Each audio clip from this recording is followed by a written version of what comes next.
포승 묶인 김관진 장관을 보며 어제자 조선일보가 또 한 번 김관진 전 장관이 얼마나 참군인인지, 북한이 얼마나 싫어하는지, 그 구속이 안보에 얼마나 해가 되는지 기사를 냈습니다. 신기합니다. 조중동이 전직 국정원장들과 전 국방장관을 구속해서는 안 된다는 기사를 벌써 며칠째 그것도 똑같은 논리로 계속했습니다. 기자도 고도의 창작을 하는 사람들인지라 다른 매체, 다른 기자 논리를 계속 반복하는 거, 이거 자존심 상해서 안 하는 일인데 말이죠. 어제 정우택 자유한국당 원내대표도 같은 논리로 발언을 했죠. 전 국정원장들과 김관진 전 장관 감옥 가고 박수치고 좋아할 사람은 김정은 뿐이고 국익을 해친다. 완전히 똑같은 논리입니다. 그냥 하는 말이 아니라 정말 어디 다 같이 모여 회의 같은 거 하십니까? 그럼 괜히 여러 곳으로 나눠서 힘 빼지 마시고 대표 선수 하나를 정해서 몰아주세요. 우리는 다 같이 이 논리 밀기로 했다고 사이좋게.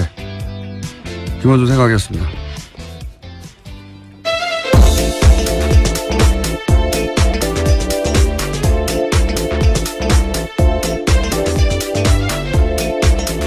시사인의 김은지입니다. 아유, 근데 신기한 겁니다, 이거. 이게 이제 한 2주 정도 됐거든요? 매일매일 똑같은 논리예요. 어쩜 이럴 수 있죠? 예. 기자들이 원래 다른 매체에서 쓴 논리를 갖다 쓰지 않아요. 쪽팔리잖아요. 예. 기자도 자기 분야 선수들인데. 이렇게까지 반복하는 거는 정말 회의를 같이 한다. 뭐 그건 아직 확인된 사실은 아니기 때문에요. 아니면 같은 곳에서 주문 생산을 했거나, 예. 그렇게 생각할 수밖에 없지 않겠나. 그리고 반복 논리가 참군인이다. 북한이 무서워한다.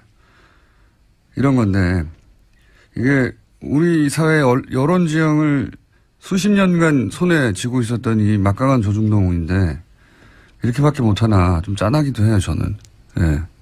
저라면 제가 김관진 전 장관을 옹호해야 된다면 이렇게는 안 합니다. 예.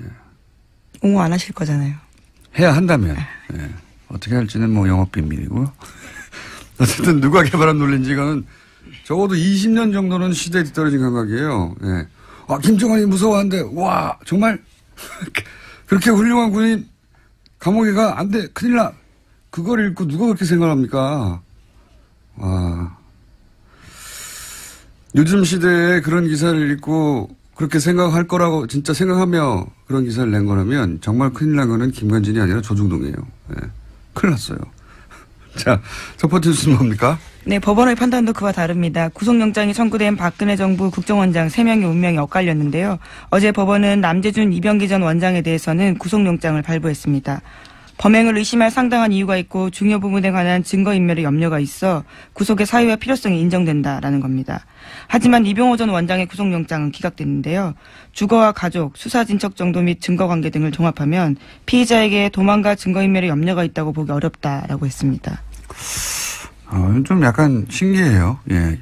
뭐랄까요. 이상하다기보다는 신기한 것이 기간도 제일 길고, 그죠? 크게 논란이 된 청와대 여론조사. 네, 소위 진박감별 여론조사라고 하죠. 5억 원 들었습니다. 불법 여론조사도 이때 나왔고, 왜 이분만 기각이 됐는지 제일 고령이라서 그런가요? 실제로 가장 나이가 많은데요. 1940년생입니다. 하지만 다들 비슷하게 나이가 많습니다. 1940년대생이어서요. 존재감이 없어서 그런가요? 예. 이 의문은 저희 영장실질심사 해설 담당 판사 대기 중이십니다. 이정열 전 판사 잠시 연결해 보기로 하고요. 다음 뉴스는 뭡니까? 네, 관련한 오늘 아침에 경향신문 보도가 있는데 검찰이 박근혜 전 대통령의 서울 내곡동 자택 매입에 국정원 특수활동비가 쓰였을 가능성을 수사 중이라고 합니다.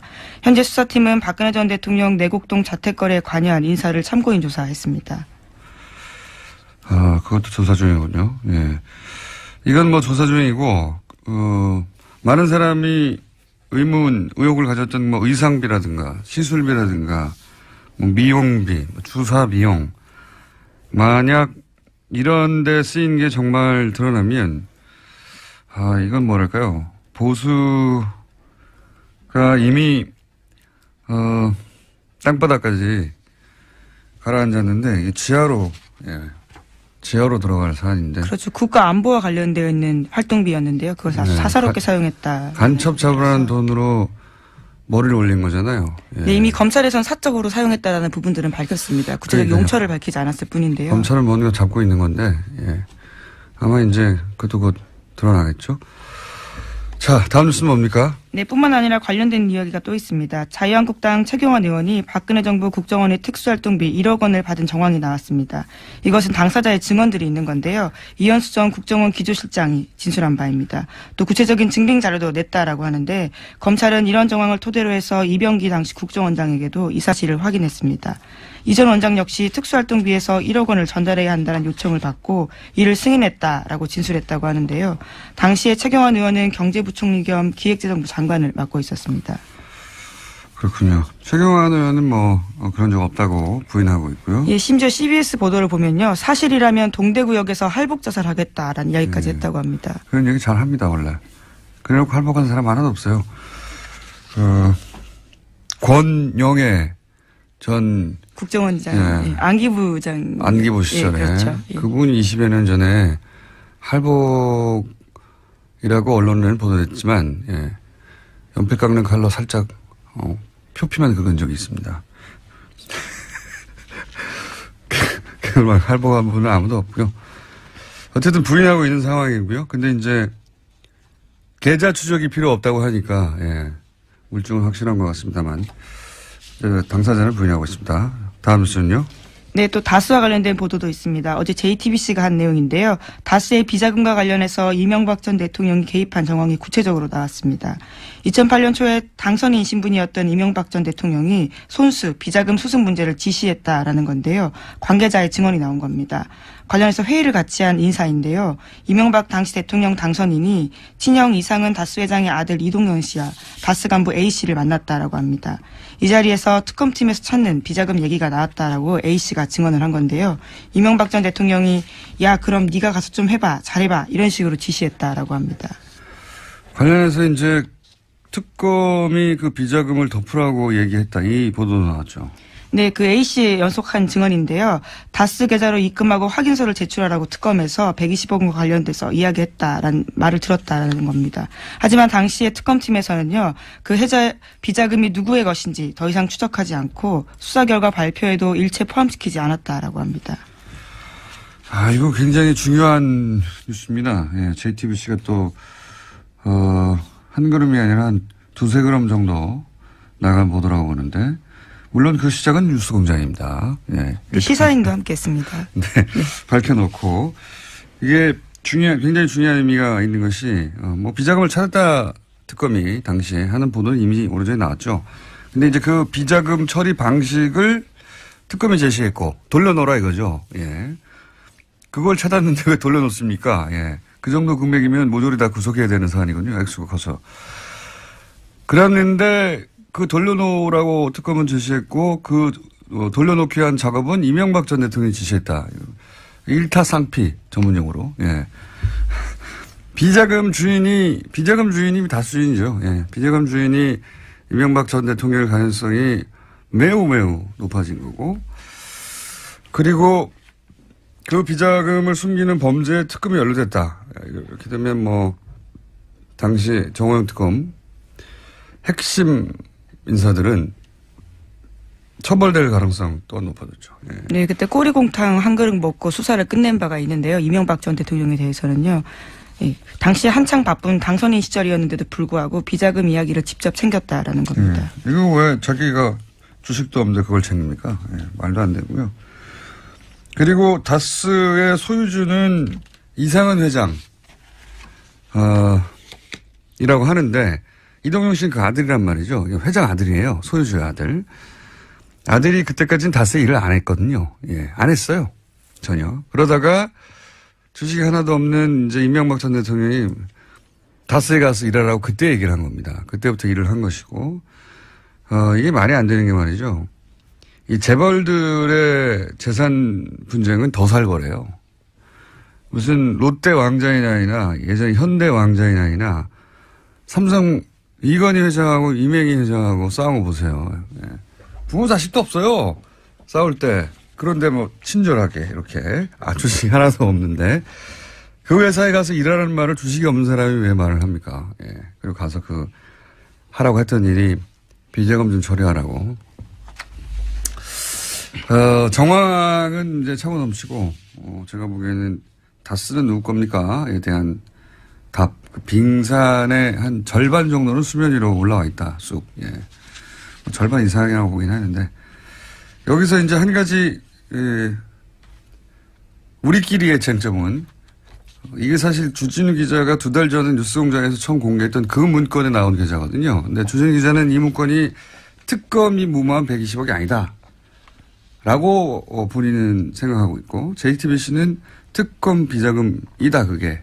라고 판단하고 있는데, 이건 머지않아 검찰이 밝힐 거라고 봅니다. 근데 중요한 건 그게 아니고, 예. 이쪽 비자금이나 저쪽 비자금이나 불법 마찬가지거든요. 예. 그 처리를 특검이 제시했고, 그리고, 이명박 전 대통령이 제시된 길대로, 예. 소유주의 아들들로 가서 해결하라고 했다. 본인은 주식도 없으면서. 예. 그때 그 회의 자리에 같이 있었던 사람이 바로 증언을 한 내용입니다. 그러니까요. 동석했던 예. 간부가 증언했던 거고. JTBC가 굉장히, 예. 3걸음 정도 나갔다. 예. 한 걸음 더 들어간 게 아니라. 예. 하지만 현재까지 특검 관계자들한테는 여러 차례 연락을 했는데 어떤 답변도 듣지 못했다라고 합니다. 예. 2008년 특검 예. 정호영 특검이요. 예. 그 핵심 특검보와 핵심 한두 사람 정도는 예. 처벌을 면하기 쉽지 않겠다 이런 생각을 하고요. 예. 이 출발은 다 뉴스공장이다. 다시 한번 강조합니다. 네. 시사인도 계속 같이 기사 썼습니다. 자, 시사인도 가만 한번 팔고. 다음은요? 네, 어제 전병헌 청와대 정무수석이 사의를 표시했습니다. 대통령에게 누가 될 수 없어 정무수석의 직을 내려놓겠다라는 건데요. 현재 전 전 수석은 한국 e스포츠협회 자금 이용과 관련되어 있다라는 의혹을 받고 있습니다. 검찰 소환이 기정사실화되면서 이를 앞두고 자리에서 내려온 건데요. 하지만 전 전 수석은 과거 자기 비서들의 일탈 행위에 대해서 다시 한번 송구스럽다면서도 자신의 혐의는 부인하고 있습니다. 이제 수석 사표를 냈으니까, 사직을 했으니까, 이제부터는 이제 전병헌 전 수석이 개인이 헤쳐나가야 하는 상황인 거고, 예. 특이점은 몇 가지가 있어요. 이 사건 관련해서. 우선 정권 초에 청와대 수석을 이렇게, 타겟으로 하는 건 제가 처음 보고, 예. 두 번째 특징은 그런데도 검찰이 청와대와 조율하지 않는 것도 처음 보고요. 예. 청와대 당황했겠죠. 근데 청와대 할 말 있습니까? 검찰을, 그렇게, 조국 수석이 뭐라고 했죠? 정확한 그 표현이 그때 당시. 조국 수석이 임명될 당시 기자들이 질문을 했지 않습니까? 네, 검찰을 지고 가지 않겠다는 취지 이야기들을 했다라는 것 같은데요. 정확한 워딩이, 예. 생각이 안 나네요. 예. 예. 브리핑 끝나기 전에, 정확한 워딩 제가 말씀드리겠는데. 어쨌든, 그렇게 선언을 했잖아요. 네. 할 말이 없고, 세 번째는 요 특이점 굉장히 재밌습니다. 자유한국당이 조용합니다. 예, 이럴 경우에 이제 수석이 비리에 연루됐다고 막 난리가 나야 되거든요. 아무도 아무 말도 하지 않는다. 굉장히 신기하지 않습니까? 네. 조용하다. 조용한 이유가 뭘까요? 그리고 네, 다른 얘기 하기 전에 하실 말씀 있습니까? 예, 검찰을 지휘하지 않겠다라는 취지 이야기를 했다. 지휘하지 않겠다. 예. 검찰은 지휘해서는 안 된다고 했던가요? 지휘하지 않겠다고 했던가요? 예. 지휘하지 않아서 이런 일이 있습니다. 예. 이거 불편해도 이렇게 원칙을 세웠기 때문에 어떡하겠어요? 예. 그리고 자유한국당의 조용한 이유도 이제 밝혀지겠죠. 그리고 있기 전에 제가 한 가지 어제 전문가들로부터 이야기를 들은 건데 수능은 이제 일주일 연기됐는데 논술은 그대로잖아요. 네, 나머지 수시 일정들도 다 미뤄졌다라고 들었는데요. 논술은 그대로인 걸로 압니다. 아닌가요? 모든 일정이 다 미뤄진 걸로 알고 있는데, 예, 다시 한번 확인해 보겠습니다. 그러니까 여기서 무슨 문제점을 제가 들었냐면, 원래는 논술이 수능 보잖아요. 그러면은 학생들이 시험장에 들어가면 논술 제출위원들이 그때 풀려난대요. 원래 왜 시험 문제 제출위원들은 호텔이나 특정 장소에 이렇게 보안 때문에, 네. 예. 감금되죠, 감금 사실. 예. 뭐라고 부르든 간에. 한 달 이상 막 그렇게 감금되기도 하고. 근데 이제 이번에 수능이 논술까지도 연기됐군요. 근데 이게 그렇군요. 그걸 전제하고도 뭐가 문제라고 전문가들이 얘기하냐면 시험 문제를 제출한 분들은 그렇게 수능을 문제 제출한 분들은 교육부에서 관리를 따로 해가지고 어디 호텔에다가 장기 감금 상태에 두는데 논술은 각 대학에서 내잖아요. 각 대학도 마찬가지로 어디 펜션이나 아니면 호텔 잡아서 그렇게 장기간 합숙하면서 문제를 낸다고 해요. 그런데 이제 일주일 연기되면 이 일주일간의 일정이 없다 이거예요. 대학은 미리 잡아두지 않았을 거란 말이죠. 그럼 호텔이고 뭐고 간에 예상보다 일찍 석방이 되는 겁니다. 이분들이. 석방이 되면 귀신같이 이분들을 찾아내가지고 어떻게든 논술 문제를 알아내려는 브로커들이 존재한다고 해요. 예. 그래서 교육당국은 각 대학과 협조를 해서 이들을 반드시 별도 관리를 해줘야 된다. 일주일 추가로. 그렇지 않으면 나중에 한 군데라도 두 군데라도 말이 나올 수 있다. 왜냐하면 이 찬스를 놓치지 않는 브로커들이 있대요. 마구 달려들어가지고. 사교육 시장이 워낙 거대한 시장이다 보니까. 그러니까요. 그리고 그분들이 누군지 어떻게 아느냐.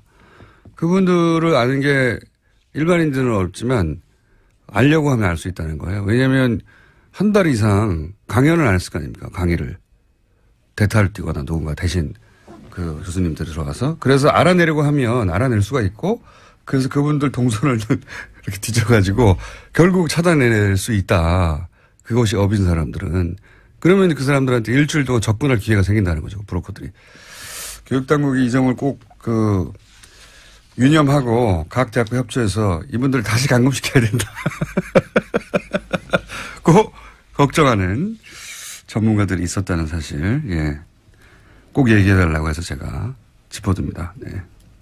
듣고 보니까 그렇더라고요. 예. 이건 전문가들끼리만 아는 이야기인데 듣고 보니 중요해서 제가 언급했습니다. 다음 뉴스는요? 네.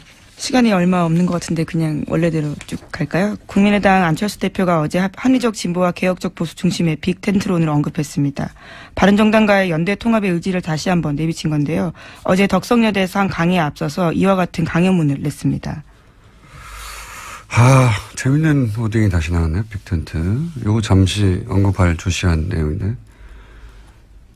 오늘 시간이 별로 없으니 짧게 하면 이거 원래는 제3지대 지난 대선 때 반기문 꽃가마 시나리오죠 이게. 예.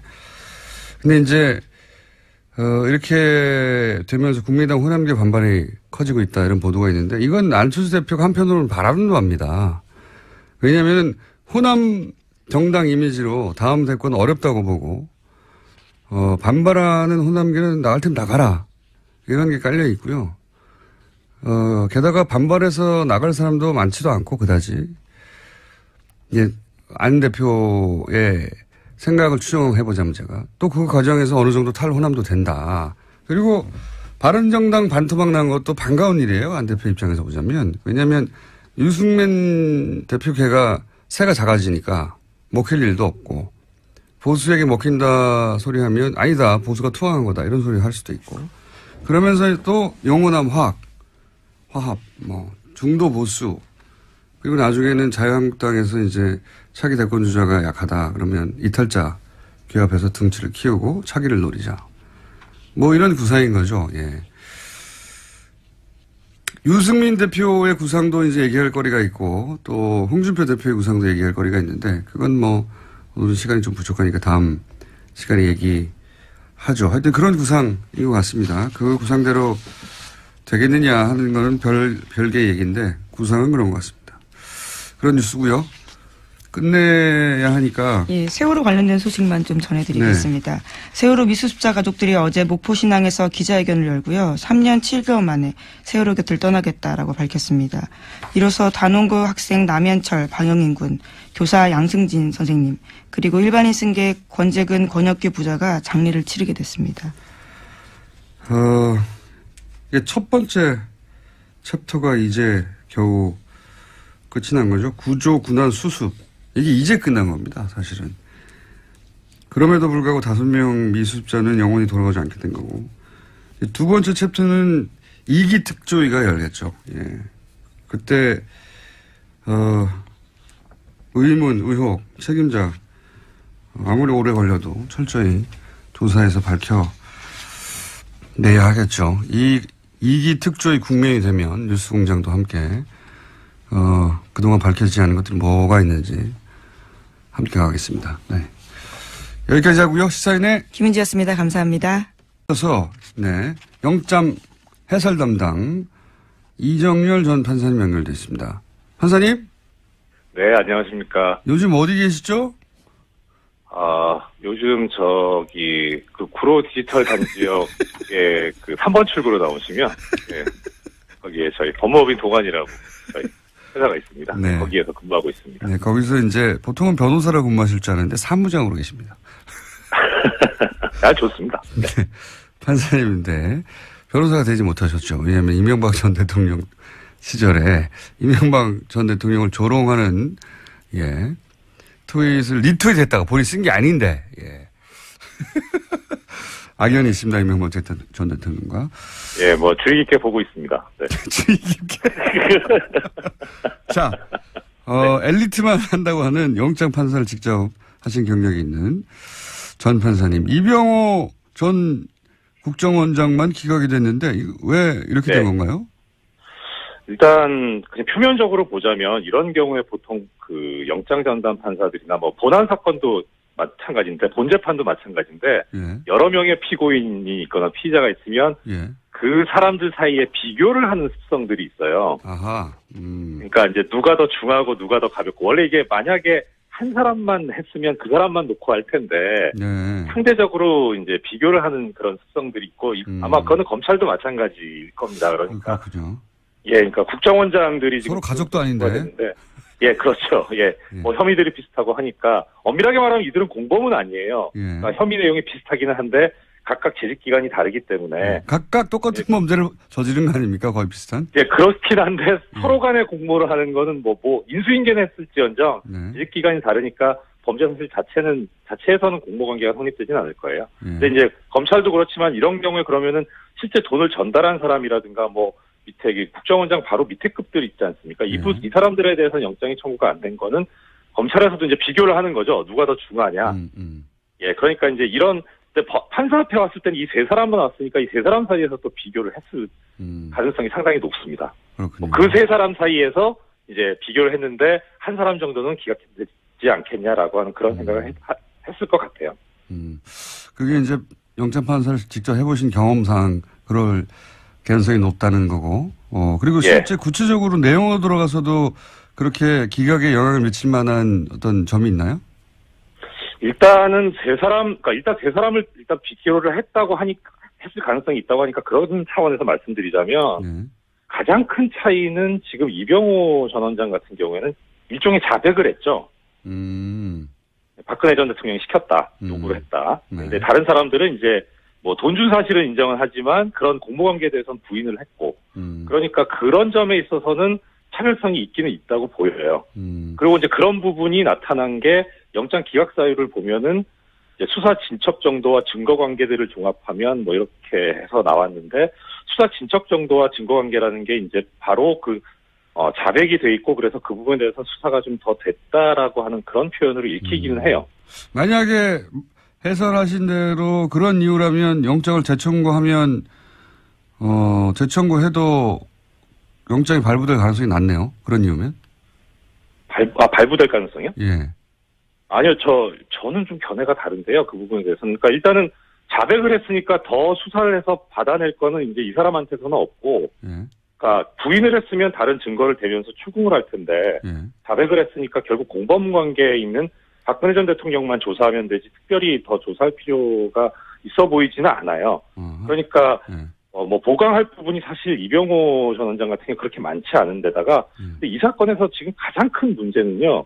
증거인멸의 우려 부분은 그런 식으로 어떻게든 뭐 좋게 해석해 줄 수는 있는데 그러니까 도주 우려 부분이거든요. 이 도주 우려 부분 관해서 영장 발부 사유가 도주 우려 또는 증거인멸의 우려니까 증거인멸의 우려는 그렇게 해소가 됐다고 보더라도 도주 우려 부분에 관해서 지금 언급하고 있는 게 뭐냐면 주거와 가족 이렇게 돼 있어요. 그러니까 이게 이제 예전보다 이게 너무 더 추상적이 됐어요. 기각사유가. 그래서 무슨 말인지 좀 이해가 저도 잘은 안 가는데. 구속된 분들은 다 주거 가족이 다 있는데요. 예. 그러니까요. 그러니까 다른 사람하고 비교해서 아니 뭐 똑같은데 주거 일정할 거고. 예. 그래서 가족이 특별한 뭐 관계가 있는 뭐 사유가 있나 좀 찾아봤는데 특별한 사유도 없고요. 그리고 또 하나 이제 특이한 점은 이병기 전 원장 같은 게 영장이 발부된 이분은 다음 달 중순쯤에 아마 자녀가 결혼을 하는 것으로 알고 있어요. 네. 그러니까 그런 사람도 지금 발부가 됐는데 그것보다 더 중한 사유가 있다는 것인지 그건 잘 모르겠어요. 예. 그런데 이제 제가 좀 중점적으로 좀 눈여겨서 눈에 띄는 부분이 있다면 영장이 발부된 사람들 있잖아요. 예. 이 두 사람 보면 영장 발부 사유가 증거인멸의 우려가 있다는 거거든요. 그거는 그러니까 도주 우려 그건 이해는 가는데 도주 우려가 있다는 얘기가 없어요. 그러니까 결국은 지금 도주 우려가 있다는 얘기가 없기 때문에 그래서 이 전체적으로 이 세 사람에 대해서 아예 전체적으로 도주 우려가 없다고 본 거 아닌가. 그런 생각이 들어요. 그래서 그 도주 우려가 없다는 걸 쓰려고 보니까 그냥 주거와 가족이라고 이렇게 상투적인 표현을 쓴 것 같은데 이 부분이 저는 문제라고 생각을 합니다. 왜 문제입니까? 이게 지금 혐의 중에 제일 큰 게 국고 손실인데요. 이 국고 손실이 손실액이 5억 원만 넘어가도 최고형이 무기징역이에요. 형이 되게 세거든요. 그러니까 특히 이병호 전 원장 같은 경우 자백까지 해버렸으니까 최고 무기징역까지 가능한데 이게 그러면은 당연히 실형 선고가 예상되는 그런 범죄라서 도주 우려가 있다고 봐야 될 거거든요. 중형이 예상될 경우에도 구속의 사유가 되니까요. 그러니까요. 그런데 이제 기각 사유에는 이제 중형이 예상되지 않으면 이렇게 쓸 수는 없으니까. 그러니까 이제 그 부분은 뺀 것 같은데 그런데 내막에는 그런 게 있는 거라고 보여요. 국정원장 3명을 한꺼번에 구성하는데 부담감을 느꼈다 이렇게 해석할 수도 있겠네요. 그렇죠. 그렇기도 하고 그다음에 그러니까 기본적으로 그 기저에 깔려있는 생각 자체가 이런 류의 범죄라기보다 이 전 정권에서 했던 범죄에 관해서는 뭐 이럴 수도 있는 거 아니냐. 그러니까 별로 안 중요한 거 아니냐. 이렇게 보는 시각이 깔려있다고 보여요. 알겠습니다. 오늘은 여기까지 하고요. 네, 해설을 잘 들었습니다. 어디 계시다고요? 맞습니다. 예. 구로 디지털 단지역 부근에 구로에 등대 넷마블 건너편에 있는 법무법인 동안에서 근무하고 있습니다. 맞습니다. 네, 감사합니다. 고맙습니다. 예, 네, 고맙습니다. 이정렬 전 판사였습니다.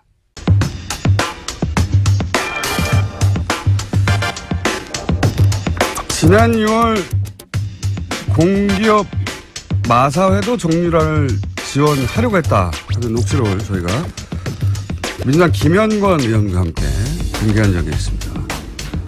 오늘은 김현권 의원 그리고 당시 녹취록의 장본인 박재홍 전 마사회 감독을 저희가 스튜디오에 직접 모셨습니다.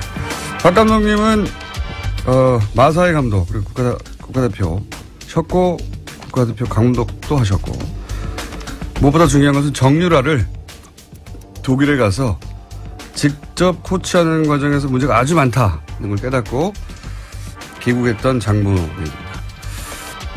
김현권 의원님 안녕하십니까? 예, 안녕하십니까? 안 건드리는 분야가 점점 없어지고 있습니다. 농협도 하시고. 자, 박 감독님 인터뷰는 처음 하시는 거죠? 직접. 그렇습니다. 예, 언론 인터뷰 처음 하시는데 의원님이 설득하신 거예요? 작년에 그 최순실 게이트 할 때 그때 이제 마사회를 집중적으로 다뤘고 그 얘기의 많은 출발들이 제보에 의해서 이루어진 것이었는데 박 감독님도 그 중에 중요한 한 분이셨죠. 방송에 나오시는 게 이제 혼자 나오는 것보다는 이렇게 이제 제보자가 같이 나오는 것이 더 파급력이 있다는 걸 깨닫고 본인의 고정을 위하여 이제 굉장히 중요한 분을 같이 함께 나오셨는데 우선 녹취록 기억하시는 분들도 있겠지만 가물가물 하실 테니까 간단히 요약하면 내용이 뭐 간단히 요약하면. 그때 녹취록이요. 우리 여기 나오신 박 감독님하고 그 마사회 현직 부회장님하고 통화 내용이었는데요.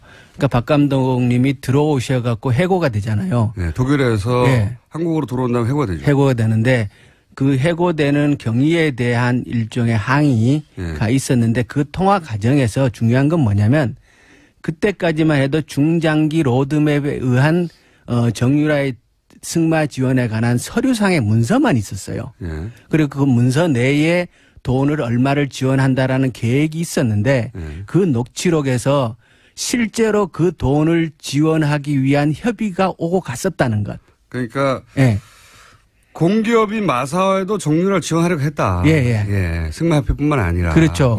최순실 측에서 처음에 650억을 요구하는 것부터 시작해서 그때 이제 그 부회장이 자기가 중간에서 그걸 많이 깎았다, 그 금액을. 그런 얘기가 나와요.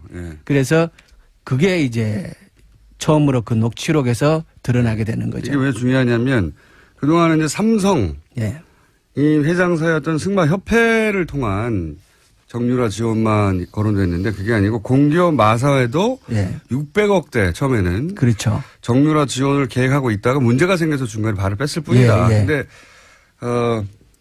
공기업인 마사회가 왜 지원을 하려고 했냐. 최순실이 어떻게 마사회를 움직이냐. 그래서 마사회는 부인했었죠. 부인했는데. 처음엔 자기는 전혀 아니라 그랬고 중장기 로드맵을 작성하는 과정에도 관여한 바가 없다라고 얘기를 했는데 부회장의 입에서 직접 그런 과정이 정황들이 다 나온 거죠. 그러니까 최순실의 영향력은 승마협회뿐만 아니라 마사회에도 미치고 있었다 하는 정황. 중요한 정황이었는데 그런 내용이었습니다. 그런데 그 내용을 바로 오늘 나오신 박재홍 전 마사회 감독님과 통화에 통해서 나온 것이고. 그렇죠. 이 박 감독님은 독일의 정유라를 직접 코치하신 분이니까 이제 그 얘기부터. 수정을 좀 해주시기 바랍니다. 수정이 어떤 거예요? 정유라는 마장마수 선수고 저는 이제 장애물 감독이기 때문에 정유라를 직접 레슨해 본 적은 단 한 번도 없습니다. 독일에는 레슨하러 가신 건 맞죠? 장애물 부분만 맡아가지고 나갔었고 정유라는 마장마수이기 때문에 그 독일의 현지 코치가 레슨한 걸로 알고 있습니다. 아 그렇군요. 마장마술 부분만 하시려고 가신 거다. 저는 장애물 부분만. 장애물 부분만 하시러 가신 거. 그 코치 하시러 가신 건 맞잖아요. 아니요. 종목이 틀립니다. 예를 들어서 꼼꼼하시네. 전체 팀을 짜는 역할을 맡고 가시죠. 스피드 스케이팅과 피겨 스케이팅 차이라고 보시면 될 것 같습니다. 차이가 있다. 알아들었고요. 독일에 처음에 어떻게 가신 겁니까? 최순실 씨가 제안한 겁니까? 뭐라고? 저는 그 처음에는 그때는 마사회 감독이셨잖아요. 그렇습니다. 처음에는 이제 독일을 생각하게 된 거는 2015년 8월에 제가 그 올림픽 선발전을 독일 하겐이라는 지역에서 시합을 했는데요. 그게 이제 현 집행부 새로 들어온 삼성 집행부 회장님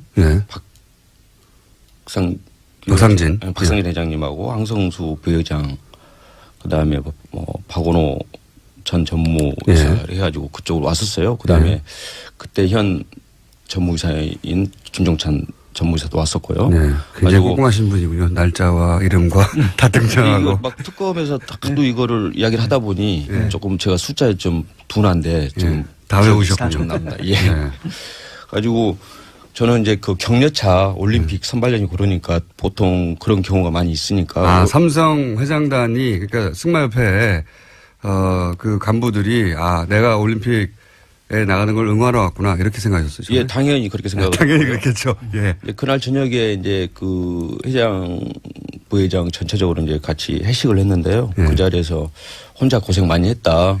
다음번에는 그 단체전으로 만들어가지고 도쿄올림픽에서 한번 열심히 한번 해봐라. 그래서 너무 고무적으로 받아들였고 너무 삼성전자 사장 와가지고 막 하니까. 그죠? 그래서 90년대 후반에 삼성에서 스폰했을 때 또 그때 승마 기술 상승이 우리가 그나마 아시아에서 유지해 왔는데 이번에 또 한번 기회가 되는구나. 저는 그렇게 상당히 기쁘셨겠네요. 희망적으로 생각을 했어요. 그런데 알고 보니까. 그렇죠. 나중에 알고 보니까 그 시기 전후로 해가지고 코아스포츠하고 삼성하고 계약한 시기였더라고요. 그래서 그 승마 저한테 스폰하러 온 게 아니고 예. 계약하러 왔구나 그렇게. 정유라 계약 때문에 온 걸 나중에 알게 됐다. 예. 그러면 그때 삼성에서 이 정유라 선수를 맡아달라고 한 건 아닐 거 아닙니까? 언제 처음? 그런 이야기는 없었고요. 예. 저는 이제 장애물 전문이니까. 예. 지금 뉴스나 여기 언론 쪽이 보면은 장애물과 마장맛을 구분을 못 해요. 완전히 다른 종목이에요. 수없이 이야기를 하는데도 좀 죄송하고요. 어쩔 때는 그건 알겠습니다. 그건 앞으로 제가 구분하도록 노력할게요. 어쩔 때는 무식하다라는 생각이 좀 들 만큼. 세 가지예요. 세 가지예요. 장애물. 아니 그러니까 다시 한번 말씀드리지만 장애물, 마장마술. 피겨 스케이팅, 그다음에 스피드 종합. 스케이팅. 예. 알겠는데요. 최순실 씨 제안으로 독일에 가신 겁니까?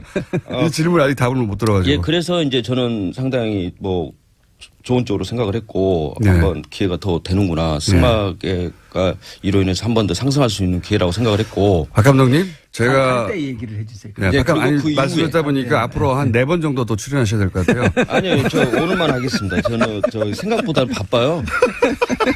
저기 마사에서 잘린 이후에. 아니, 그 최순실 씨가 처음 제안했냐고요, 감독님. 아무튼 어쨌든 현명관 회장한테 해고를 당하고 그 후에 바쁩니다. 여기저기 넬슨 할 때도 많고. 아니, 그러니까 독일 오늘만 알겠는데요. 예. 독일에 최순실 씨가 제안해서 가셨습니까? 최순실 씨가 다이렉트로 제안한 건 아니고요. 예. 그 회장 이 답을 넣는데 10분이 걸렸네요. 승마협회 회장님이 그렇게 이야기를 하셨고, 그다음에 예. 한국으로 그 올림픽 선발전을 끝내고 한국으로 돌아와가지고, 예. 그때는 이제 이제 박원호 전무님 대한승마협회 이쪽에서 제안을 했었고, 그다음에 나가게 된 시기에 최순실로부터 전화가 왔었습니다. 최순실한테. 예, 최순실한테 독일을 직접. 좀 나와달라고 전화가 와가지고 저는 이제 그때 이제 최순실 씨한테 유연이 엄마라고 이렇게 했을 텐데. 네. 학부형으로 보신 거죠, 그러니까. 그렇죠. 승마 선수의 학부형 정도로 보신 그렇습니다. 거죠. 예. 그렇습니다. 처음에는. 예. 나와달라고 그래가지고 제가 공기업의 감독인데 누가 나오라고 한다고 해서 나가고 그렇게 할 수는 없고 좀 공식적인 절차를 좀 거쳐야만 할 수 있다. 알고는 있다. 지금 나가야 되는 상황이란 걸 알고는 있는데 좀 절차를 좀 거쳤으면 좋겠다라고 이야기를 했더니 잠깐 기다려라고 그리고 전화를 끊고 한 5분 내에 다시 전화가 왔어요. 가지고 다 이야기가 됐으니까 나와라고. 5분 만에. 예. 5분 만에. 예, 그거는 승마협회 혹은 마사회하고 얘기해야 한다고 하는데 5분 있다가 다 얘기되다고. 예. 그래서 알겠는데 무슨 이야기인지 알겠습니다. 하지만은 최순실 씨가 내한테 이야기를 하는 거 그렇다고 해서 내가 5분 만에 이야기 끝났다고 이제 이야기 끝났다 바로 나가는 수는 없지 않습니까? 공식적 문서가 있고 회장이 마사회 회장님이 오케이를 사인을 해야 제가 그렇죠. 부하 직원으로서 가는 거잖아요. 마사회 절차상. 감독인데. 예. 그래야 됩니다. 그랬더니 다시 한번 기다리라고 하고 다시 또 재차 전화를 한 5분 있다 다시 왔어요. 네. 현명관 회장이 오케이 했으니 걱정하지 말고. 5분 만에? 예. 현명관 회장이 오케이 했다고? 예, 걱정하지 말고 내일 가면은. 예. 가라고 할 거라고. 가라고 할 거라고. 야. 그래서. 대단하네요. 그다음에 갔더니 가라고 하더라고요.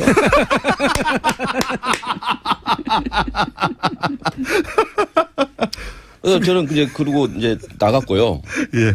그래서 나갔고요. 예, 그러니까 최순실 씨가 오라고 했는데 내가 마사회 감독 그렇게 금방 되는 게 아니다 그랬더니 5분만 기다리라고 했더니 전화 두 통으로 딱 끝났어요? 예.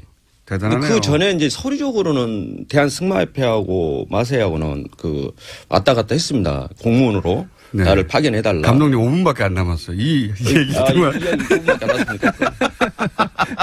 감독님 앞으로 사회 예정돼 있고요. 그리고 아니. 저는 오늘만 못 출연료도 얼마 안 된 줄 알고. 자, 이제 독일 아직 독일 가지도 못했어요. 독일 간 이야기가 핵심인데 독일 간 이야기 하지도 못했습니다. 자, 독일을 가셨습니다. 처음에. 예. 그때는 이렇게 생각하셨겠네요. 이 학부형인데 좀 힘이 좀 세구나. 예. 좀. 감사하게 생각했죠. 그렇죠. 예. 감사하게 생각하셨고. 근데 독일을 딱 가셨습니다. 가셨을 때 느낀 건 뭡니까? 맨 처음에는. 그때 말도 없고 선수도 없다고 얘기한 걸로 제가 인터뷰에서. 물론이죠. 이제 제가 이제 가가지고 준비 단장이라고 이제 공문으로는 준비 단장으로 나갔으니까 준비를 제가 좀 해야 되니까 선수들도 오는 거 준비하고 말도 좀 준비하고 그 부분은 제가 이제 해야 될 부분이라고 생각했기 때문에 가셨는데 예 갔는데 말도 좀 보고 다니고 말차도 보고 다니고 그랬어요. 말차 구입해 달라고 하고 그랬는데 전혀 안 되는 거예요. 진행이 안 됐어요? 예, 진행이 전혀 안 됐고 저 같은 경우에 또 말 자체를 분데스 챔피언십에서 2등한 말을 제가 어렵게 그 선수 그 친구인 승마 선수 친구인 올림픽 금메달이 한 7, 8개 갖고 있는 친구와 말인데 그쪽을 연결을 해가지고 좀 잡아놨어요 말을. 금방 삼성에서 하니 좀 기다려라. 금방 살 테니까 다른 데 팔지 말라. 근데 그게 한 3개월 정도 미뤄질 정도로. 진행이 안 됐어요. 예, 진행이 안 됐고 그것 때문에 이제 되게 이제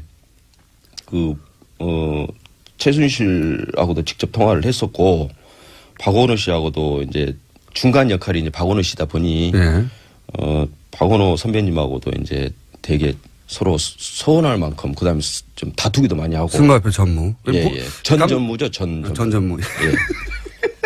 당신은 전무. 예. 당신 전무 아니었으면 그 전 전무였습니다. 네, 죄송하고요. 진짜 궁금하시네. 정확하게 좀 해줬습니다. 정확하게 해줬습니다. 네, 정확하게 하도록 하겠습니다. 그러면 할 얘기 굉장히 많은데 아직 진도가 안 나가지고 지금 하신 얘기 중에 최순실 씨 처음에는 이게 이런 높은 사람들을 잘 아는 힘 있는 학부형이구나. 전화 한 통으로 다 되네. 이렇게 생각하셨다가 혹시 그 생각이 바뀌게 되는 계기나 이건 무슨 이상한데 이렇게 생각이 바뀌신 거는 어떤 일을 통해서입니까? 저는 이제 이제 약간 소문이라고 하면은 좀 소문이라고 말하기는 싫은데 사실은 이제 그 전에 좀 최순실 씨가 상당히 실권이 있다라는 이야기는 간혹 들었었습니다. 저 사람 뒤에 실세다. 예, 실세다. 그래서 청와대 실세다. 예, 저는 그래봤자 아주머니가 보기에도 별로 힘도 없게 보이고 별로 그런 쪽으로 생각을 안 했죠. 예, 다만 최순실 씨가 딸이 승마 선수 생활을 하면서 우리 승마계에 만약에 본인 어떤 삼성이라든가 무슨 다른 스포츠를 가져온다면 고맙다. 저는 상당히 고마운 쪽으로 생각을 했었죠. 그렇게 생각할 수 있죠. 예, 그렇게 했었는데 그냥 좋은 쪽으로만 생각을 했습니다. 처음에는 좋은 관계였고요. 그런데 이제 독일 가가지고 처음에 이제 말을 구입하려고 하니까 말도 안 사고. 그다음에 선수가 있어야 레슨을 하고 올림픽을 주면 선수도 없고 말도 없는 뭘 하겠습니까? 그래서 선수 보내달라고 하면 이 선수는 안 된다. 저 선수는 된다. 그거 된다고 그래가지고 그러면 너 전화해가지고 우리 선수 한 명 이름은 그건 않겠습니다. 돌아라고 하니까 표까지 끊었어요. 표까지 끊었는데. 예, 끊었는데 다시 우리한테 전화 와가지고 박원호 선배한테 전화 와가지고 그 선수는 안 된다. 왜 안 된답니까? 그래서 왜 안 되냐. 아니 그러니까 이유가 없다라는 거예요. 그러니까 이제 유추는 할 수는 있죠. 누군가가 이제 이 친구는 별로 마음에 안 들면 안 되고 저 친구 마음에 들면 오케이고 이런 식이었다라는 생각은 들더라고요. 사실 독일을 나가기 전에 선수는 다 뽑아놨었습니다. 이미 독일을 좀 같이 전지훈련할 친구들은 객관성이라고 합니까? 객관성을 좀 객관적으로 실력 있는 친구들은 그거를 하기 위해서 독일의 하벤마이스터라고 88 올림픽 때 금메달 단체전 땄던 그 친구를 불렀어요. 그 친구가 뽑고 제3자가 뽑고 저는 이제 살짝 관여를 했죠. 네, 당연히. 그러니까 이 친구에 대해서 설명해 주는 정도. 가지고 10명을 뽑았어요. 이미 뽑아놨는데. 근데 그 선수들이 제가 원하는 선수 그 10명 안에 있어야 되는데 아무도 다른 선수가 올라오고. 그래서 그것도 나중에는 제가 너무 답답해서 그러면은 좋다. 선수만 뽑아주고 말만 해준다라면은 그거 가지고도 내가 꾸려 나가겠다는 생각을 했어요. 당신들이 뽑아라 했는데도 선수가 안 뽑혀요? 그럼 왜 안 뽑히는 겁니까? 나중에 알고 보니까 처음부터 뽑을 생각이 없었던 건가요? 이제 박원호 전무님 생각은 이제 이제 느낌으로는 그랬던 것 같아요. 유연이가 이제 어리다 보니까. 다 어떤 선수가 오는 거에 대해서 되게 예민하게 행동을 하는 것 같다. 정유라 선수가 싫어하냐 좋아하냐에 따라서 다 결정된 것이다. 그렇다고 생각을 해볼 수 있죠. 자, 저희는 이제 두 번째 질문 초입인데 시간이 다 돼가지고요. 아무래도 앞으로 몇 번 더 나오셔야 되겠지만. 저는 정말 그럼 오늘 나오신 김에 저희가 3부 조금 한 10분 정도 쓸 테니까 3부. 아니 예? 가셔야 돼요? 예. 저 오늘 법정 가야 됩니다. 저기 우리 의원님 계시는데 박정 감독, 청문회 김현만 의원인데요. 저희가 어떻게 좀 해보겠습니다. 조만간. 아마 이제 코아 스포츠에게 말을 산다든가 모든 걸 코아 스포츠하고 다 이렇게 연결해갖고 해야 되는데. 네, 최순실 씨가 그게 아니고. 최순실 씨 회사 코아 스포츠. 예. 최순실 씨가 모든 걸 이제 좌지우지하고. 헤게모니도 다 잡고 있는 것 같고. 그 다음에 그 중에 이제 또 하나 제가 직접 봤던 부분은 박원호 선배님하고 저하고 있는 상황에서 독일에 이제 비브리스 야가호 부승마장이 있을 때인데 최순실 씨로부터 전화가 왔어요. 아주 뭐 때문에 그랬는지는 모르겠지만은 박상진 회장 당장 들어와라고. 삼성전자 박상진 회장 잠깐 들어오라고. 네, 독일로 이제 들어와라고 했다는 거예요. 그래서 전화 끊고 나서 박원호 전무님 그 선배님이 아니 막 삼성 사장을 가라고 막 해불고 그런다고 이걸 어떻게 해야 되냐. 삼성전자 사장을. 최순실 씨가 뭐 때문에 화가 나가지고 그 사람 당장 오라고 해 하고 전화를 끊었다는 거죠. 예. 회장인 거예요, 회장. 그러니까 거기서 회장님이라고 다 불러요. 코아 스포츠에서도. 근데 어쨌든 저는 이제 그대로 전달을 해라. 이렇게 이야기를 했고 바로 전화를 했어요. 그 자리에서 또. 예, 제 앞에서 전화를 했는데 박상진 사장 전화 끊고 내용은 승마협회 이제 전 전무하시던 분이 최순실 씨가 전화해가지고 박상진 들어오라 그래. 하니까 또 실제로 이거 오라가라 한다 삼성전자 차장 보고라고 툴툴대면서도 전화를 또 했다는 거죠. 예, 했습니다. 했더니 들어왔나요, 그분들이? 아니요, 이제 그게 아니고 이제 박상진 회장님이 뭐라고 하시냐고 그랬더니 아니 내가 최순실 씨가 와라 간다고 가고 왔다 갔다 하기는 좀 그렇지 않습니까? 그걸 제가 뭐 나이도 아니고 그렇게 이야기를 처음에 했다고 해요. 박원호 씨한테. 이야기를 하면서 왔다 갔다 해봤자 서로 불편하고 잘못하면 피곤하니 원하는 걸 이야기하면 뭐든지 해줄 테니까 전화 이렇게 연결해갖고 연락하시라고 이렇게 하고 끊었다고 하더라고요. 오라가라 하지 말라고 박상진 사장은. 나중에 알고 보니까 뭐 결국 들어갔던 것 같은데요. 보니까. 실제 갔어요. 실제로 갔었더라고요. 내가 최순실이 오라고 한다고 가는 사람이냐. 아이 참 내 모양 빠지 그러다가 알고 왔더라고요. 아니 나중에 저기 언론 어디서 나온 거 보니까 들어갔더라고요. 알겠습니다. 그때 이 최순실 씨가 그냥 일반 학부형이 아니구나. 학부모가 아니구나. 뭔가 이제 권력과 누군지는 모르겠는데 굉장한 힘이 있다 이렇게 생각하셨군요. 예, 이제 그런 부분도 있었지만은 이제 그것보다도 가장 이제 컸던 부분이 제가 철수를 해야 되겠다고 생각했던 부분이 이제 말을 이미 이제 좀 봐놓고 이런 말들을 이제 직접 코아 스포츠가 가가지고 그 말을 사야 되는데 뭐 전혀 뭐 그 부분에서 꿈쩍도 안 하니까 뭐 어떻게 할 수가 없고 그로 인해서 이제 박원호 전무이사하고도 상당히 이제 다투기도 하고 막 그런 과정도 되게 싫었고. 그러니까 아까 말씀하셨듯이 선수 선발하는데 대표팀의 선수 선발인데 정유라 일개 선수에 불과한 정유라가 싫다 좋다 하는 걸로 막 누군 되고 누군 안 되고. 그런 느낌을 받았습니다. 그래서 그런 것도 말도 안 되고. 그것도 좀 말도 안 되고 그래서 완전히 좀 느낌이 시샘말로 바지 같은 느낌도 좀 들고. 나는 바지고. 그런 생각도 들고 그래서 1월 초에 박상진 회장이 들어온다고 했어요. 유럽에 독일에. 그래서 박상진 회장 들어오시면은 마지막으로 최종적으로 결국 스폰은 삼성이니까 삼성하고 최종적으로 이야기를 해보고 뭐 계속 있냐 가냐를 생각을 했었는데 거의 저는 들어온다고 알고 있었는데 한 며칠 전에 안 들어주신다고 하더라고요. 그래서 이거는 뭐 혼자 그냥 승마장 혼자 지키고 있어라는 것밖에 안 되는 상황에 가지고 엄청난 갈등을 했었어요. 그 어떻게든지 저는 올림픽 팀을 꾸려서 끌고 나가가지고 동경에서 다른 팀이면 몰라도 일본 팀만큼 박살내주고 싶었던 게 제 꿈이었는데 어떻게든 끌고 가고 싶은 그 시간이 3개월 동안 아무 일도 안 일어나고. 그때 숙소 환경은 어땠어요? 거기 유연이가 썼던 방을 제가 썼는데요. 정유라 씨, 정유연 이름 예, 정유라. 거기 썼는데 지독했습니다. 냄새가 가지고. 왜 지독했습니까? 개 오물 냄새. 아. 고양이 개 해가지고 뭐 제가 알기로는 한 10마리 가까이 키운 걸로 알고 있는데. 청소를 제대로 안 해서. 청소를 안 한 게 아니라 제가 봤을 때 방치했다라고 밖에 볼 수가 없고. 아, 걔들 그냥 방치했다. 예, 그럼 방에 가봤더니 침대를 버리고 갔더라고요. 네. 좋은 침대들인데 또 뭐 상당히 고가 침대인데 버리고 갔는데. 그 선수가 훈련을 열심히 했습니까?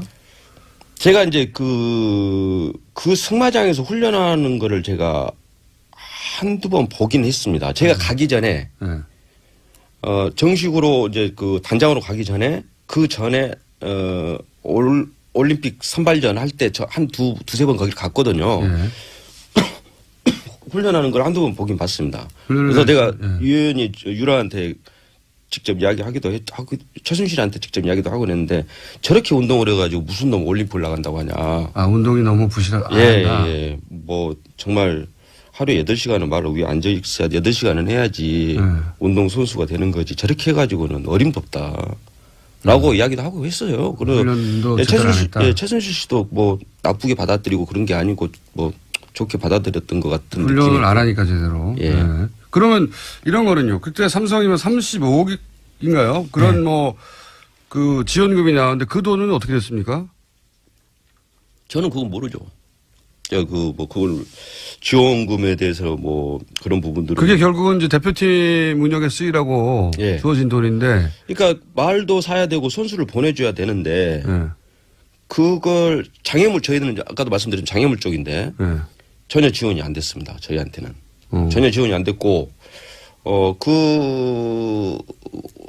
그리고 제가 철수하고 보니까, 그러니까 그 와중에 유연이한테는 이제 이렇게 사고, 이러긴 하고, 그 다음에 그 시기에 호텔도 사고 그랬더라고요.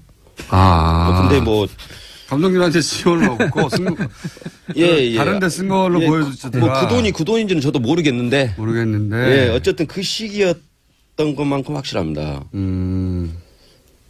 그렇군요. 그래서 1월 7일인가 9일 그 사이에 제가 그 철수를 했죠.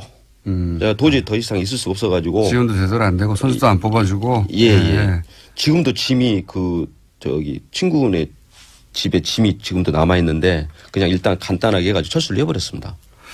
그 이후에 또 돌아오신 이후에도 고초를 많이 당하셨어요. 그죠? 그렇죠. 지금 이제 우리 박 감독님한테 좀 관심을 가져야 할 거는 그러니까 이제 현명관 사장한테 직접 고소를 당해갖고 계속 이제 재판에 불려 다녀야 하고. 근데 이제 제가 최순실 게이트 쭉 하면서 이렇게 보니까 힘 있는 분들, 돈 있는 분들이 늘 쓰는 방법이 일단 고소를 해요. 맞아요. 네. 그럼 끌려다녀야 되거든요. 고소를 막 해놓고 자기네는 변호사 내보내고 안 나오고. 맞습니다. 네. 그러면 이제 얼마나 불편합니까? 지금 그러면 당하는 사람은 변호사 써야 되죠. 끌려다녀야 되죠. 그렇죠. 검찰 부르면 가야 되죠. 비용도 만만치 않은 데다가 시간 비용 다 시간 들어가고 정신적인 압박도 크고. 그래서 지금 박 감독님도 그걸 당하고 계시고. 그러니까 고소의 내용 그거랑 아까 이제 박 감독 얘기하는 거 보면은 5분 만에 다시 전화가 가지고 현명관 사장하고 얘기 다 됐다. 그러니까 가라. 이렇게 얘기를 했다는 거 아닙니까? 그러니까 박 감독 입장에서는 최순실 씨하고 현명관 씨하고 그 사이 통화했구나. 라고 충분히 정황상 짐작할 수 있잖아요. 실제로 그 뒤로 됐으니까. 그래서 그런 얘기를 한 건데 그것을 가지고 현명관은 아니라고 고소를 한 거고. 허위사실 고소를 한 거고. 그럼 재판은 또 진행되고. 그럼 끌려다녀야 되고. 지금 그런 상황입니다. 그런 상황이거든요. 한 번 더 말씀하셨으니까 이제 어떡하나. 방송에 나와서. 저희 인터뷰가 저희가 그 다른 코너를 먹고 들어가가지고 네. 뒷이야기가 많은데 그건 최소한 한 번 더는 나오셔야 되겠고요. 감독님 정말로 안 나오실 예, 겁니까? 저는 더 이상 못 나오고. 예. 자, 너무 많이 당해가지고 출연료를 좀 올려드려야. 아니 아마도 그런 기억도 있으신 것 같아요. 인터뷰를 했던데 그거 가지고 막 고소고발 들어오고 하니까 그렇죠. 불이익당하고 아무도 안 도와주고 그러니까 그런 걱정도 있으신 것 같은데 의원님과 같이 오신 거 아닙니까? 너무 걱정하지 마십시오. 예. 아, 저도 고소당했어요. 최순실 게이트 그 마사 이거 하다가 2건 고소당해가지고. 뭐 네. 국회의원님도 별로 힘 없더라고요. 자, 오늘은 시간을 길게 했는데 한 3가지 정도 듣고 가능하면 저희가 다시 시간을 마련해 보도록 하겠습니다. 자, 그러면 박정 전 마사회 감독님 그리고 김현건 의원님이었고요. 조만간 꼭 시간을 마련하겠습니다. 감사합니다. 예, 고맙습니다. 다스의 개주 안원구 개주 나오셨습니다. 안녕하십니까? 예, 안녕하십니까? 마무리 단계입니까 이제? 예, 지금 이제 그 주가 평가만 끝나면 이제 곧 이제 평가 끝나면 저희들이 그 공고가 나올 때 네. 저희들이 살 수 있도록 지금 거의 준비가 완료돼가고 홈페이지는 지금 홈페이지도 다음 주 초에 다음 주 초 완료. 예, 완료가 됩니다. 법률 검토도 거의 다 됐습니다. 거의 완료. 그 주가 감정가가 나오면 이제 개시. 예. 작전 개시. 야. 다음 주 초 홈페이지 주소가 어떻게 됩니까? 홈페이지 주소가 지금 저희 코너하고 이름이 똑같습니다. 쇼미더머니. 쇼미더머니 점 뭡니까? OR.KR. 예. 쇼미더머니.or.kr. 예. 아직은 준비 중이고 다음 주 초면 열릴 것이다. 네. 예. 그러면 다음 주 초에 월요일이나 이럴 때 나오셨을 때, 예. 예, 그때 한번 다시 구체적인 시간을 제가 안내를 하고 오픈을 하겠습니다. 그리고 지금 이렇게 이제 저희가 사실 벌써 6개월을 했어요. 이 코너를. 이러니 저러니 해도, 예. 그때 초반만 하더라도 방송 들으면 이제 많은 분들이 졸린다고. 그렇습니까? 그래서 번개 천둥도 준비했지 않습니까? 네. 6개월 동안 하다 보니까 그리고 이런 이제 프렌 다스에게 예. 또 프로젝트도 발동 거의 직전이다 보니까 이제 제보 같은 것도 오지 않습니까 좀? 예, 이제 제보가 많이 오고 있고요. 유의미한 제보들이 지금 많이 오고 있습니다. 제보도 저도 제보를 참 많이 받아봤는데 예. 제보 중에 한 90%는 본인만 중요하다고 생각하는 제보가 많거든요. 예. 실제 이거 덮어보면 뭐 나온다고 하는 제보는 10% 미만인데 요즘은 좀 의미 있는 제보들이 있습니다. 그렇습니다. 일부는 어디 가서 할선해놨는데 잘 못 알아듣더라. 네, 그런 제보도 많아요. 예, 네. 그래서 이제 만났더니 속이 시원하다. 근데 내용을 보니까 상당히 중요한 제보들이에요. 그게 이제 제보들이 전문 영역에서 와가지고. 그렇습니다. 그 제보가 중요한 게 와도 중요한지 모르는 경우도 많거든요. 그렇습니다. 이번에 그러니까 근데 이제 청장님은 이쪽을 잘 아시니까 돈과 관련된 것들, 돈의 흐름과 관련해서 중요한 제보들이 오고 있다. 예, 이제 판이 깔려졌으니까 많은 제보들이 더 올 것 같습니다. 뭔가 터질 수도 있겠습니다. 여기서. 네. 터지기만 하면 들고 오세요. 예. 지금도 그러니까 제보 받은 것들을 추적해 가고 계신 거죠. 그렇습니다. 지금 사실 중요한 제보들이 지금 쌓이고 있고요. 필요할 때 저희들이 하나씩 꺼내놓을 생각입니다. 요즘은 그리고 종편에도 굉장히 많이 나오신다고. 네. 여기저기서. 한두 번 나간 게 전부인데요, 사실. 한두 번이 아니라고 하는데요. 그렇습니까? 저희한테도 제보자들이 있어요. 여기서 나타났다고 막 계속 제보 보고. 이분 왜 이러시냐고 뉴스공장 한번 나와야 되는데. 자, 프란 다스에게 곧 시작합니다. 그리고 이제 이명박 전 대통령 당선인 시절에 다스 비자금 처리 수습을 직접 지시했다는 뉴스는 보도도 있었고, 요거는 제가 브리핑에서 한번 정리했는데 그거 말고 일요신문발 뉴스도 있지 않습니까? 예. 네.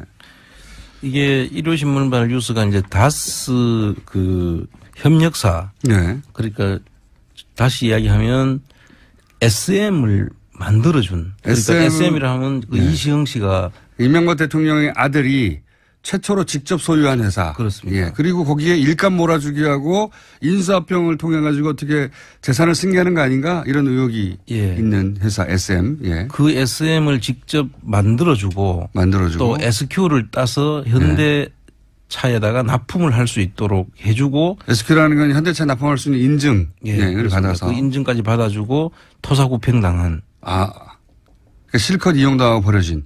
버려진 그 분이 이제 직접 실명으로 자기가 나서서 인터뷰를 하기 시작한 거죠. 드디어. 그 전까지는 너무 힘 있는 상대라 말 못하고 있다가 어떤 인터뷰를 했습니까?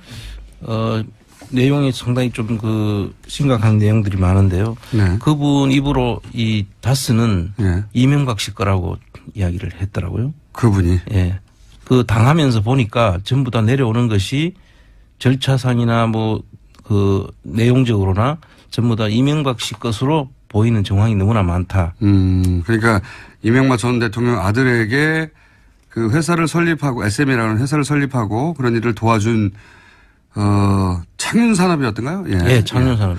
대표가 실명으로 직접 나와서 자기의 경험을 얘기하는데 자기 겪어봤더니 다스는 이명박 전 대통령 거 맞다. 그렇습니다. 그렇지 않다면 이해가 할 수 없다. 이런 그런 정황들을 얘기했다는 거죠. 그리고 이제 실제로 다스에서 돈을 주고 그 SM을 만들어라고 했고 그 다음에 그 기계나 이런 것도 전부 다 다스에서 내려왔다는 건데 이런 부분들은 이제 다스가 SM을 사실상 만들어주고 그 일을 한 분이 이제 창윤이라는 그 회사 사주가 했는 그렇군요. 거죠. 그러니까 다스의 주식을 하나도 안 가지고 있는 이명박 전 대통령이 다스로 하여금 SM을 만들게 하고 그 SM은 아들에게 줬다는 거 아닙니까? 그렇습니다.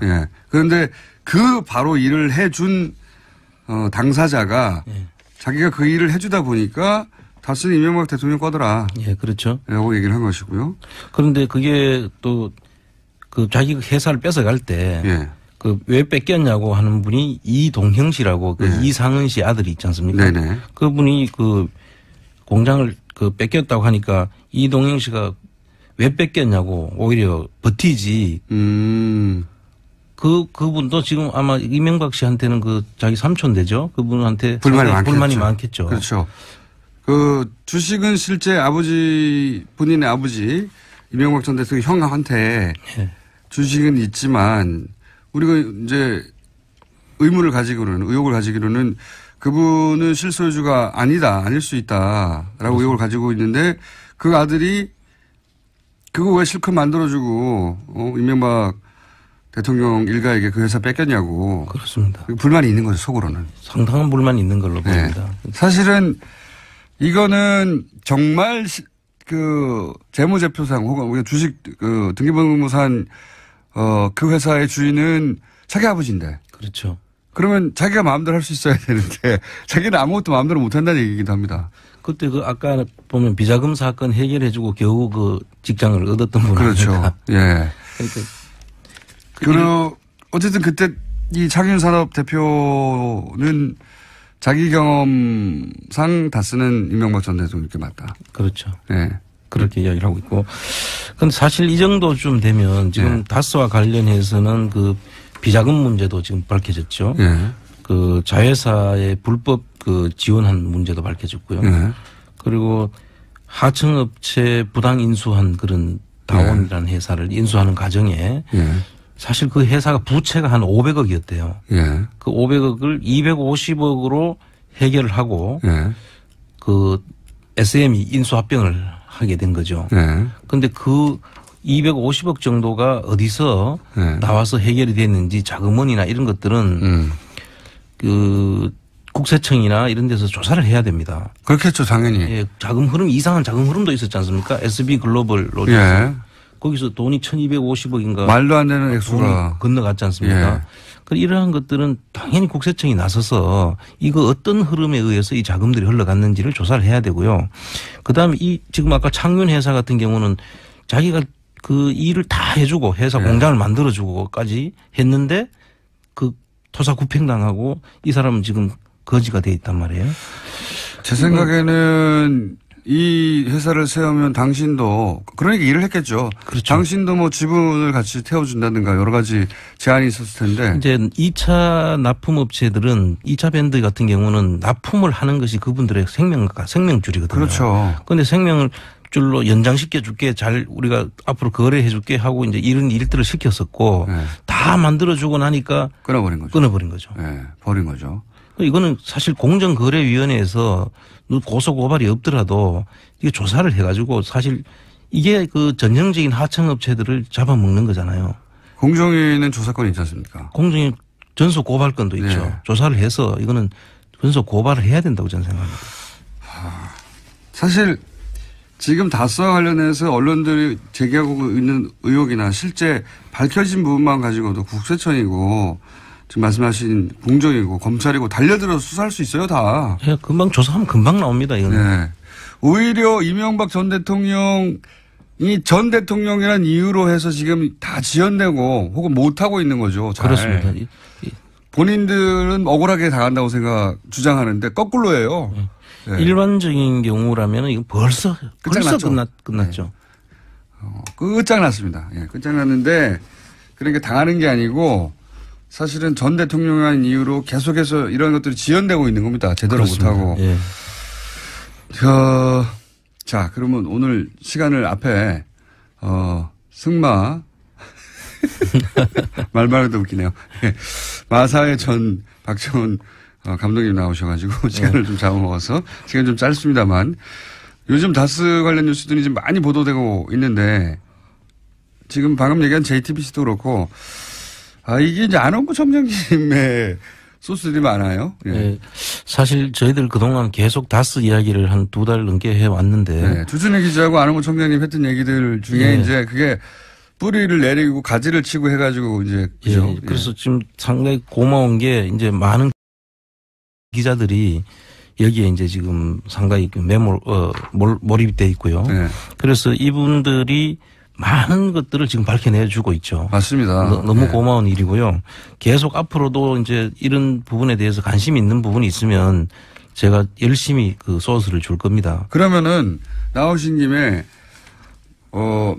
이런 것들이 있으니 이런 것들을 같이 해보자라고 제안하실 만한 거 없습니까? 소위 이제 전문용어로 떡밥이라고 하는데. 예.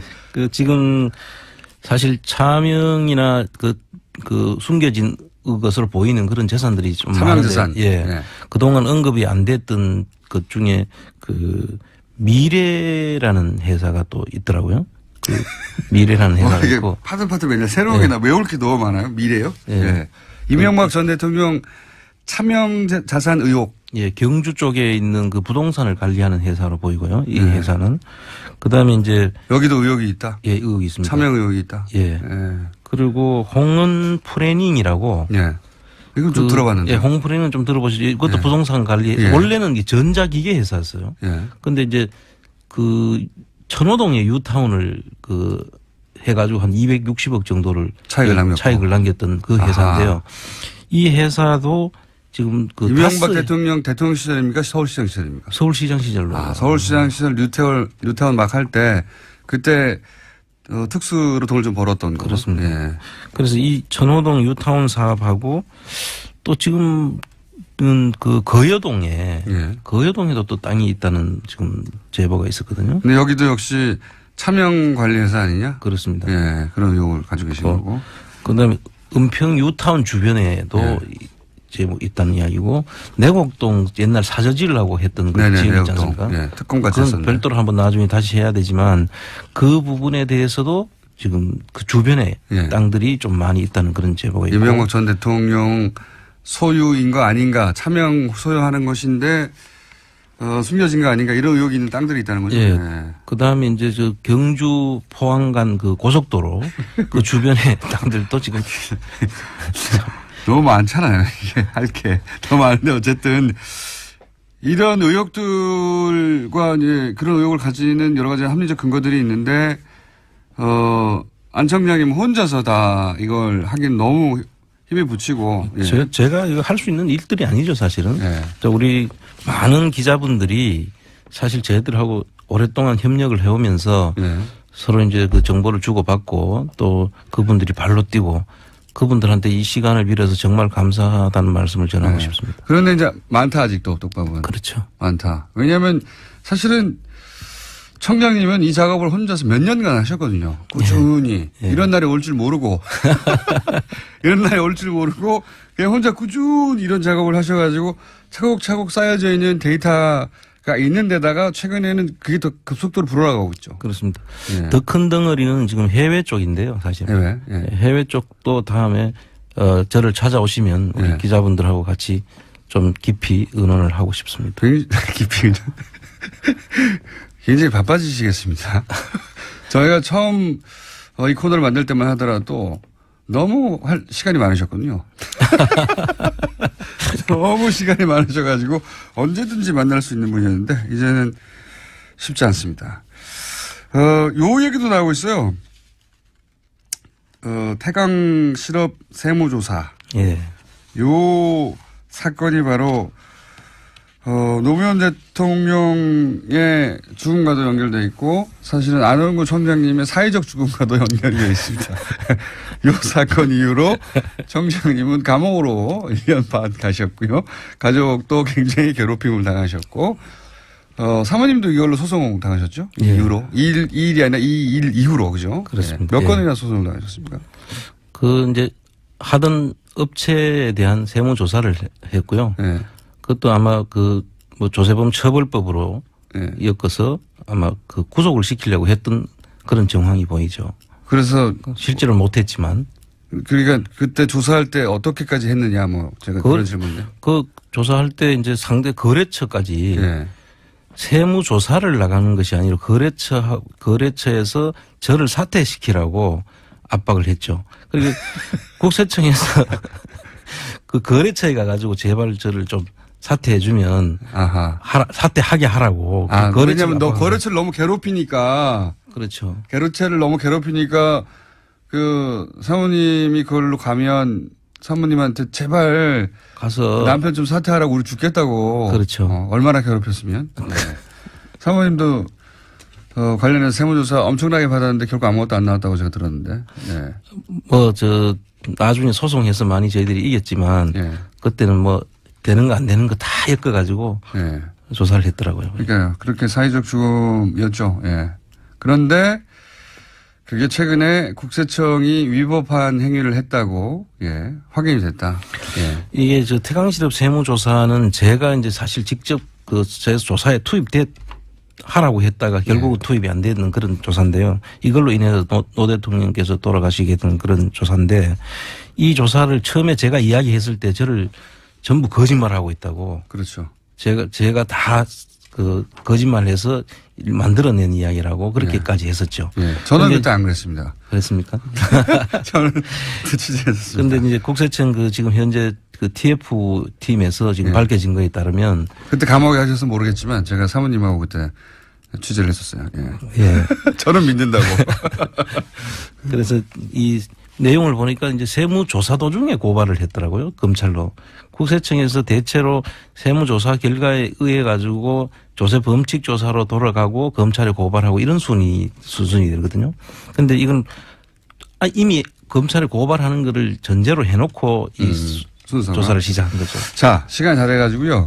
요 얘기는 그러니까 결국은 청와대가 하명해서 한상률 전 국세청장이 태강을 타겟팅하여 그렇습니다. 표적 세무조사를 하였고 이 과정의 위법행위가 이제 확인이 됐다. 예, 결과가 나오면 다시 한번 제가 상세하게 이 정리를 좀 해야 될 것 같아요. 그래서 아마도 한상률 전 국세청장, 안원구 청장님을 깊은 수렁에 10년간 빠뜨린 그 당사자가 거꾸로 수사를 받을 수 있게 됐습니다. 자, 오늘 여러 가지 얘기했는데 시간이 부족해가지고 급하게 여러 가지 좀 얘기했는데 가장 중요한 건 다음 주 초면 프란다스의 개가 열린다. 네.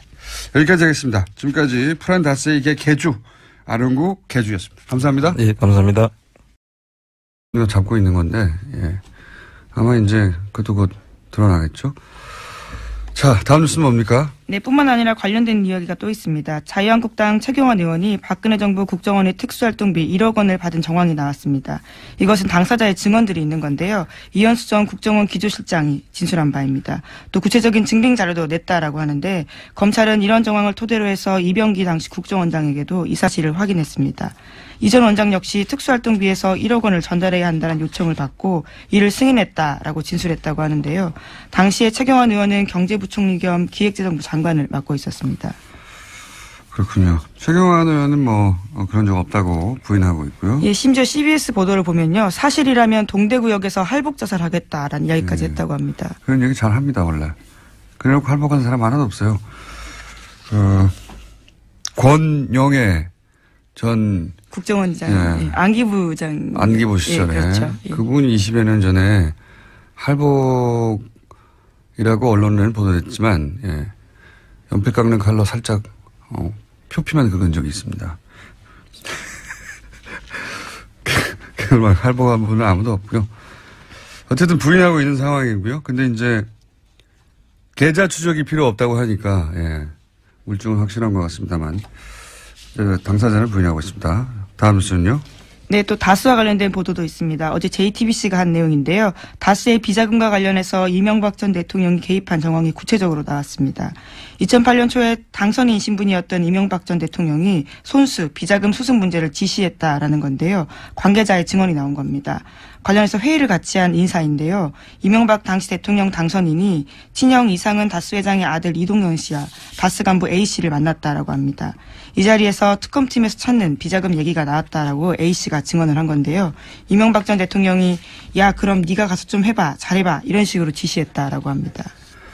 관련해서 이제 특검이 그 비자금을 덮으라고 얘기했다 이 보도도 나왔죠. 네, 그 A씨 연속한 증언인데요. 다스 계좌로 입금하고 확인서를 제출하라고 특검에서 120억 원과 관련돼서 이야기했다라는 말을 들었다라는 겁니다. 하지만 당시에 특검팀에서는요. 그 비자금이 누구의 것인지 더 이상 추적하지 않고 수사 결과 발표에도 일체 포함시키지 않았다라고 합니다. 이거 굉장히 중요한 뉴스입니다. 예, JTBC가 또 한 걸음이 아니라 한 두세 걸음 정도 나간 보도라고 보는데 물론 그 시작은 뉴스공장입니다. 네. 시사인도 함께했습니다. 네, 밝혀놓고 이게 굉장히 중요한 의미가 있는 것이 비자금을 찾았다 특검이 당시에 하는 보도는 이미 오래전에 나왔죠. 근데 이제 그 비자금 처리 방식을 특검이 제시했고 돌려놓으라 이거죠. 예. 그걸 찾았는데 왜 돌려놓습니까? 예. 그 정도 금액이면 모조리 다 구속해야 되는 사안이거든요. 액수가 커서. 그랬는데 그 돌려놓으라고 특검은 지시했고 그 돌려놓기 위한 작업은 이명박 전 대통령이 지시했다. 일타쌍피 전문용어로. 예. 비자금 주인이 다수인이죠. 예. 비자금 주인이 이명박 전 대통령의 가능성이 매우 높아진 거고 그리고 그 비자금을 숨기는 범죄에 특검이 연루됐다. 이렇게 되면 당시 정호영 특검 핵심 인사들은 처벌될 가능성 또한 높아졌죠. 예. 네, 그때 꼬리곰탕 한 그릇 먹고 수사를 끝낸 바가 있는데요. 이명박 전 대통령에 대해서는요. 예, 당시 한창 바쁜 당선인 시절이었는데도 불구하고 비자금 이야기를 직접 챙겼다라는 겁니다. 예. 이거 왜 자기가 주식도 없는데 그걸 챙깁니까? 예, 말도 안 되고요. 그리고 다스의 소유주는 이상은 회장 이라고 하는데 이동영 씨는 그 아들이란 말이죠. 회장 아들이에요. 소유주의 아들. 아들이 그때까지는 다스에 일을 안 했거든요. 예, 안 했어요. 전혀. 그러다가 주식이 하나도 없는 이제 이명박 전 대통령이 다스에 가서 일하라고 그때 얘기를 한 겁니다. 그때부터 일을 한 것이고, 이게 말이 안 되는 게 말이죠. 이 재벌들의 재산 분쟁은 더 살벌해요. 무슨 롯데 왕자의 나이나 예전 현대 왕자의 나이나 삼성 이건희 회장하고 이맹희 회장하고 싸운 거 보세요. 예. 부모 자식도 없어요. 싸울 때. 그런데 친절하게 이렇게 주식이 하나도 없는데 그 회사에 가서 일하라는 말을 주식이 없는 사람이 왜 말을 합니까? 예. 그리고 가서 하라고 했던 일이 비자금 좀 처리하라고. 정황은 이제 차고 넘치고 제가 보기에는 다스는 누구 겁니까?에 대한 답 그 빙산의 한 절반 정도는 수면 위로 올라와 있다. 쑥. 예. 절반 이상이라고 보긴 하는데 여기서 이제 한 가지 우리끼리의 쟁점은 이게 사실 주진우 기자가 2달 전에 뉴스공장에서 처음 공개했던 그 문건 직접 하신 경력이 있는 전 판사님 이병호 전 국정원장만 기각이 됐는데 왜 이렇게 된 건가요? 일단 그냥 표면적으로 보자면 이런 경우에 보통 그 영장 전담 판사들이나 뭐 본안 사건도 마찬가지인데 본 재판도 마찬가지인데 여러 명의 피고인이 있거나 피의자가 있으면 그 사람들 사이에 비교를 하는 습성들이 있어요. 아하. 그러니까 이제 누가 더 중하고 누가 더 가볍고 원래 이게 만약에 한 사람만 했으면 그 사람만 놓고 할 텐데 상대적으로 이제 비교를 하는 그런 습성들이 있고 아마 그거는 검찰도 마찬가지일 겁니다. 그러니까 그렇군요. 예, 그러니까 국정원장들이 서로 가족도 아닌데. 예, 그렇죠. 예. 뭐 혐의들이 비슷하고 하니까 엄밀하게 말하면 이들은 공범은 아니에요. 그러니까 혐의 내용이 비슷하기는 한데 각각 재직 기간이 다르기 때문에 각각 똑같은 범죄를 저지른 거 아닙니까? 거의 비슷한? 예, 그렇긴 한데 서로 간에 공모를 하는 거는 뭐 인수인계는 했을지언정 재직 기간이 다르니까 범죄 사실 자체에서는 공모 관계가 성립되진 않을 거예요. 근데 이제 검찰도 그렇지만 이런 경우에 그러면은 실제 돈을 전달한 사람이라든가 뭐 밑에 국정원장 바로 밑에 급들이 있지 않습니까? 이 사람들에 대해서는 영장이 청구가 안 된 거는 검찰에서도 이제 비교를 하는 거죠. 누가 더 중하냐. 예, 그러니까 이제 이런 판사 앞에 왔을 때는 이 세 사람만 왔으니까 이 세 사람 사이에서 또 비교를 했을 가능성이 상당히 높습니다. 그 세 사람 사이에서 이제 비교를 했는데 한 사람 정도는 기각되지 않겠냐라고 하는 그런 생각을 했을 것 같아요. 그게 이제 영장 판사를 직접 해보신 경험상 그럴 개연성이 높다는 거고, 그리고 실제 구체적으로 내용으로 들어가서도 그렇게 기각에 영향을 미칠 만한 어떤 점이 있나요? 일단은 일단 세 사람을 일단 비교를 했을 가능성이 있다고 하니까 그런 차원에서 말씀드리자면, 가장 큰 차이는 지금 이병호 전 원장 같은 경우에는 일종의 자백을 했죠. 박근혜 전 대통령이 시켰다, 요구를 했다. 근데 다른 사람들은 이제 뭐 돈 준 사실은 인정은 하지만 그런 공모관계에 대해서는 부인을 했고 그러니까 그런 점에 있어서는 차별성이 있기는 있다고 보여요. 그리고 이제 그런 부분이 나타난 게 영장 기각 사유를 보면은 이제 수사 진척 정도와 증거 관계들을 종합하면 뭐 이렇게 해서 나왔는데 수사 진척 정도와 증거 관계라는 게 이제 바로 자백이 돼 있고 그래서 그 부분에 대해서 수사가 좀 더 됐다라고 하는 그런 표현으로 읽히기는 해요. 만약에 해설하신 대로 그런 이유라면 영장을 재청구하면 재청구해도 영장이 발부될 가능성이 낮네요. 그런 이유면? 발부될 가능성이요? 예. 아니요, 저는 좀 견해가 다른데요. 그 부분에 대해서는. 그러니까 일단은 자백을 했으니까 더 수사를 해서 받아낼 거는 이제 이 사람한테서는 없고, 그러니까 부인을 했으면 다른 증거를 대면서 추궁을 할 텐데, 자백을 했으니까 결국 공범 관계에 있는 박근혜 전 대통령만 조사하면 되지 특별히 더 조사할 필요가 있어 보이지는 않아요. 그러니까 뭐 보강할 부분이 사실 이병호 전 원장 같은 게 그렇게 많지 않은데다가 근데 이 사건에서 지금 가장 큰 문제는요. 증거인멸의 우려 부분은 그런 식으로 어떻게든 뭐 좋게 해석해 줄 수는 있는데 그러니까 도주 우려 부분이거든요.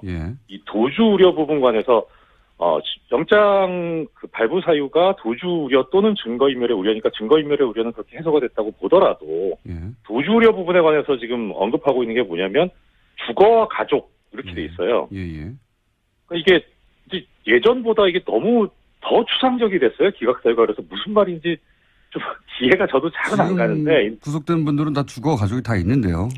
그러니까요. 그러니까 다른 사람하고 비교해서 아니 뭐 똑같은데 주거 일정할 거고. 그래서 가족이 특별한 뭐 관계가 있는 뭐 사유가 있나 좀 찾아봤는데 특별한 사유도 없고요. 그리고 또 하나 이제 특이한 점은 이병기 전 원장 같은 게 영장이 발부된 이분은 다음 달 중순쯤에 아마 자녀가 결혼을 하는 것으로 알고 있어요. 그러니까 그런 사람도 지금 발부가 됐는데 그것보다 더 중한 사유가 있다는 것인지 그건 잘 모르겠어요. 예. 그런데 이제 제가 좀 중점적으로 좀 눈여겨서 눈에 띄는 부분이 있다면 영장이 발부된 사람들 있잖아요. 이 두 사람 보면 영장 발부 사유가 증거인멸의 우려가 있다는 거거든요. 그거는 그러니까 도주 우려 그건 이해는 가는데 도주 우려가 있다는 얘기가 없어요. 그러니까 결국은 지금 도주 우려가 있다는 얘기가 없기 때문에 그래서 이 전체적으로 이 세 사람에 대해서 아예 전체적으로 도주 우려가 없다고 본 거 아닌가. 그런 생각이 들어요. 그래서 그 도주 우려가 없다는 걸 쓰려고 보니까 그냥 주거와 가족이라고 이렇게 상투적인 표현을 쓴 것 같은데 이 부분이 저는 문제라고 생각을 합니다. 왜 문제입니까? 이게 지금 혐의 중에 제일 큰 게 국고 손실인데요. 이 국고 손실이 손실액이 5억 원만 넘어가도 최고형이 무기징역이에요. 형이 되게 세거든요. 그러니까 이번에 나온 기자거든요. 근데 주진 기자는 이 문건이 특검이 무모한 120억이 아니다. 라고 본인은 생각하고 있고 JTBC는 특검 비자금이다 그게 라고 판단하고 있는데 뭐 이건 머지않아 검찰이 밝힐 거라고 봅니다. 근데 중요한 건 그게 아니고 이쪽 비자금이든 저쪽 비자금이든 다 불법 마찬가지거든요. 그 처리를 특검이 제시했고 그리고 이명박 전 대통령이 그 제시된 길대로 소유주의 아들들로 가서 해결하라고 했다. 본인은 주식도 없으면서. 그때 그 회의 자리에 같이 있었던 사람이 바로 증언을 한 내용입니다. 그러니까요. 동석했던 간부가 증언했던 거고. JTBC가 굉장히 세 걸음 정도 나갔다. 한 걸음 더 들어간 게 아니라. 하지만 현재까지 특검 관계자들한테는 여러 차례 연락을 했는데 어떤 답변도 듣지 못했다라고 합니다. 2008년 특검 관계자들에게 그 핵심 특검보와 핵심 한두 사람 정도는 처벌을 면하기 쉽지 않겠다 이런 생각을 하고요. 이 출발은 다 뉴스 공장이다. 다시 한번 강조합니다. 네, 시사인도 계속 같이 기사 썼습니다. 자, 시사인도 광고를 한번 팔고. 다음은요? 네, 어제 전병헌 청와대 정무수석이 사의를 표시했습니다. 대통령에게 누가 될 수 없어 정무수석의 직을 내려놓겠다라는 건데요. 현재 전 전 수석은 한국 e스포츠협회 자금 이용과 관련되어 있다라는 의혹을 받고 있습니다. 검찰 소환이 기정사실화되면서 이를 앞두고 자리에서 내려온 건데요. 하지만 전 전 수석은 과거 자기 비서들의 일탈 행위에 대해서 다시 한번 송구스럽다면서도 자신의 혐의는 부인하고 있습니다. 이제 수석 사표를 냈으니까, 사직을 했으니까, 이제부터 이제 전병헌 전 수석이 개인이 헤쳐나가야 하는 상황인 거고, 특이점은 몇 가지가 있어요. 이 사건 관련해서. 우선 정권 초에 청와대 수석을 이렇게, 타겟으로 하는 건 제가 처음 보고, 두 번째 특징은 그런데도 검찰이 청와대와 조율하지 않는 것도 처음 보고요. 청와대 당황했겠죠. 근데 청와대 할 말 있습니까? 검찰을, 그렇게, 조국 수석이 뭐라고 했죠? 정확한 그 표현이 그때 당시. 조국 수석이 임명될 당시 기자들이 질문을 했지 않습니까? 네, 검찰을 지고 가지 않겠다는 취지 이야기들을 했다라는 것 같은데요. 정확한 워딩이, 생각이 안 나네요. 브리핑 끝나기 전에, 정확한 워딩 제가 말씀드리겠는데. 어쨌든, 그렇게 선언을 했잖아요. 할 말이 없고, 세 번째는 요 특이점 굉장히 재밌습니다. 자유한국당이 조용합니다. 이럴 경우에 이제 수석이 비리에 연루됐다고 막 난리가 나야 되거든요. 아무도 아무 말도 하지 않는다. 굉장히 신기하지 않습니까? 네. 조용하다. 조용한 이유가 뭘까요? 그리고 다른 얘기 하기 전에 하실 말씀 있습니까? 검찰을 지휘하지 않겠다라는 취지 이야기를 했다. 지휘하지 않겠다. 검찰은 지휘해서는 안 된다고 했던가요? 지휘하지 않겠다고 했던가요? 지휘하지 않아서 이런 일이 있습니다. 이거 불편해도 이렇게 원칙을 세웠기 때문에 어떡하겠어요? 그리고 자유한국당의 조용한 이유도 이제 밝혀지겠죠. 그리고 있기 전에 제가 한 가지 어제 전문가들로부터 이야기를 들은 건데 수능은 이제 일주일 연기됐는데 논술은 그대로잖아요. 네, 나머지 수시의 일정들도 다 미뤄졌다라고 들었는데요. 논술은 그대로인 걸로 압니다. 아닌가요? 모든 일정이 다 미뤄진 걸로 알고 있는데, 다시 한번 확인해 보겠습니다. 그러니까 여기서 무슨 문제점을 제가 들었냐면, 원래는 논술이 수능 보잖아요. 그러면은 학생들이 시험장에 들어가면 논술 제출위원들이 그때 풀려난대요. 원래 왜 시험 문제 제출위원들은 호텔이나 특정 장소에 이렇게 보안 때문에 감금되죠, 감금 사실. 뭐라고 부르든 간에. 한 달 이상 막 그렇게 감금되기도 하고. 근데 이제 이번에 수능이 논술까지 연기됐군요. 근데 이게 그렇군요.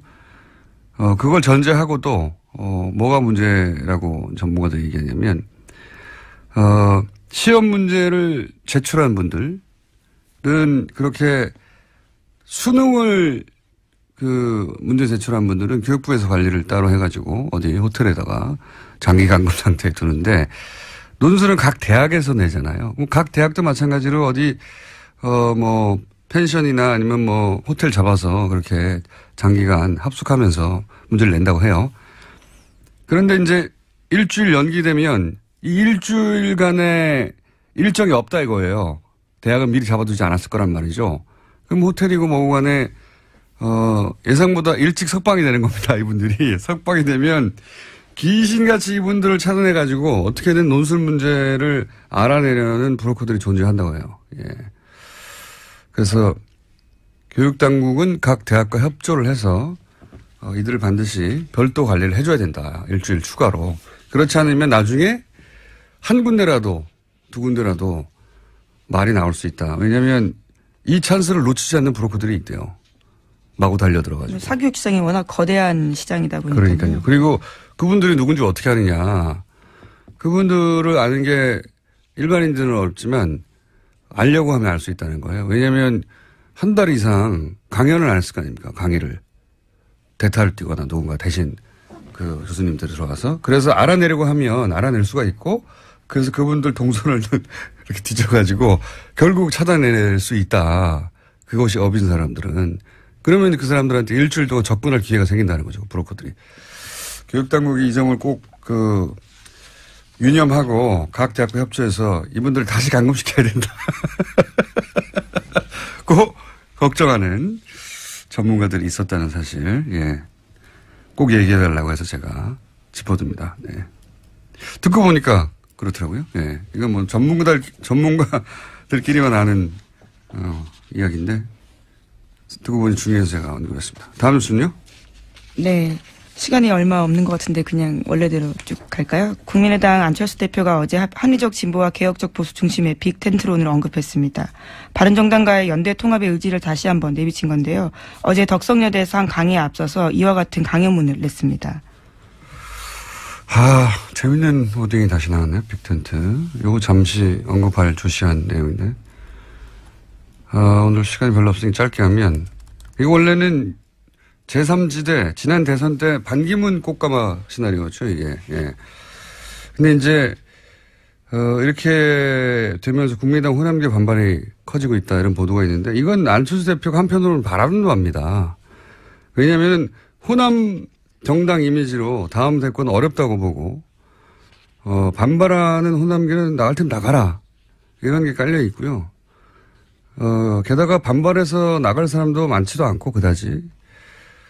이제 안 대표의 생각을 추정해보자면 제가 또 그 과정에서 어느 정도 탈호남도 된다.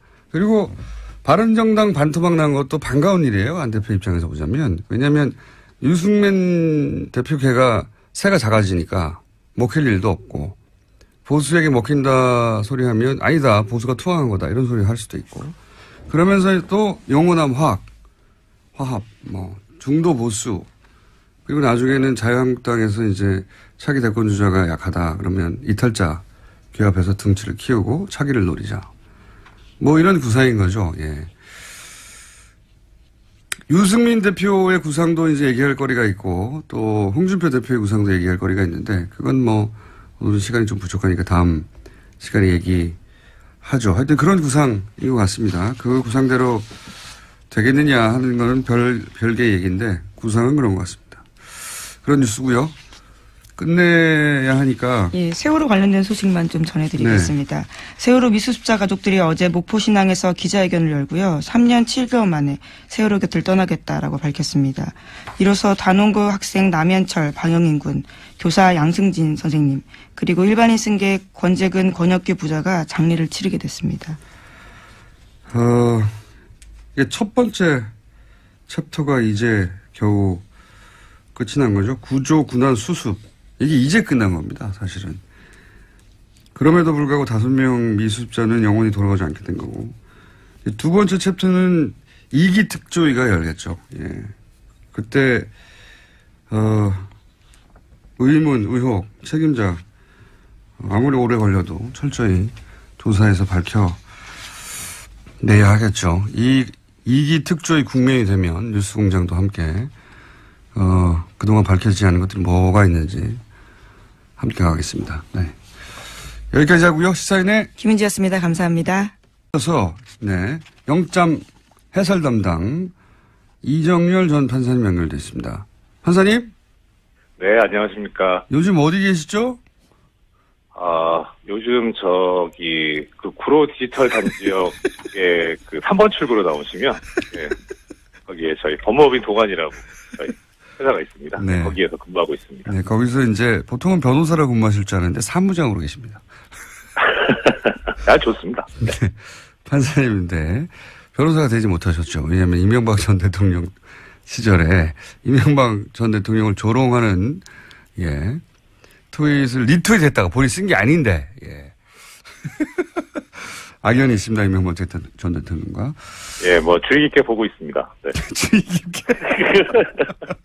자, 엘리트만 한다고 하는 영장 판사를 포승 묶인 김관진 장관을 보며 어제자 조선일보가 또 한 번 김관진 전 장관이 얼마나 참군인인지, 북한이 얼마나 싫어하는지, 그 구속이 안보에 얼마나 해가 되는지 기사를 냈습니다. 신기합니다. 조중동이 전직 국정원장들과 전 국방장관을 구속해서는 안 된다는 기사를 벌써 며칠째 그것도 똑같은 논리로 계속했습니다. 기자도 고도의 창작을 하는 사람들인지라 다른 매체, 다른 기자 논리를 계속 반복하는 거, 이거 자존심 상해서 안 하는 일인데 말이죠. 어제 정우택 자유한국당 원내대표도 같은 논리로 발언을 했죠. 전 국정원장들과 김관진 전 장관 감옥 가고 박수치고 좋아할 사람은 김정은 뿐이고 국익을 해친다. 완전히 똑같은 논리입니다. 그냥 하는 말이 아니라 정말 어디 다 같이 모여 회의 같은 거 하십니까?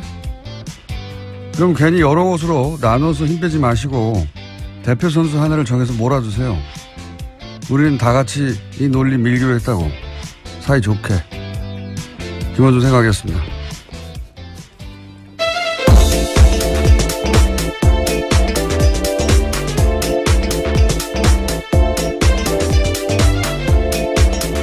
시사인의 김은지입니다. 근데 신기한 겁니다, 이거. 이게 이제 한 2주 정도 됐거든요? 매일매일 똑같은 논리예요. 어쩜 이럴 수 있죠? 예. 기자들이 원래 다른 매체에서 쓴 논리를 갖다 쓰지 않아요. 쪽팔리잖아요. 예. 기자도 자기 분야 선수들인데. 이렇게까지 반복하는 거는 정말 회의를 같이 한다. 뭐 그건 아직 확인된 사실은 아니기 때문에요. 아니면 같은 곳에서 주문 생산을 했거나, 그렇게 생각할 수밖에 없지 않겠나. 그리고 반복 논리가 참군인이다. 북한이 무서워한다. 이런 건데, 이게 우리 사회의 여론 지형을 수십 년간 손에 쥐고 있었던 이 막강한 조중동인데, 이렇게밖에 못하나 좀 짠하기도 해요, 저는. 저라면 제가 김관진 전 장관을 옹호해야 된다면 이렇게는 안 합니다. 옹호 안 하실 거잖아요. 해야 한다면. 어떻게 할지는 뭐 영업 비밀이고요. 어쨌든 누가 개발한 논리인지 이거는 적어도 20년 정도는 시대에 뒤떨어진 감각이에요. 김정은이 무서워한데, 와, 정말 그렇게 훌륭한 군인 감옥에 가, 안 돼, 큰일 나. 그걸 읽고 누가 그렇게 생각합니까? 와.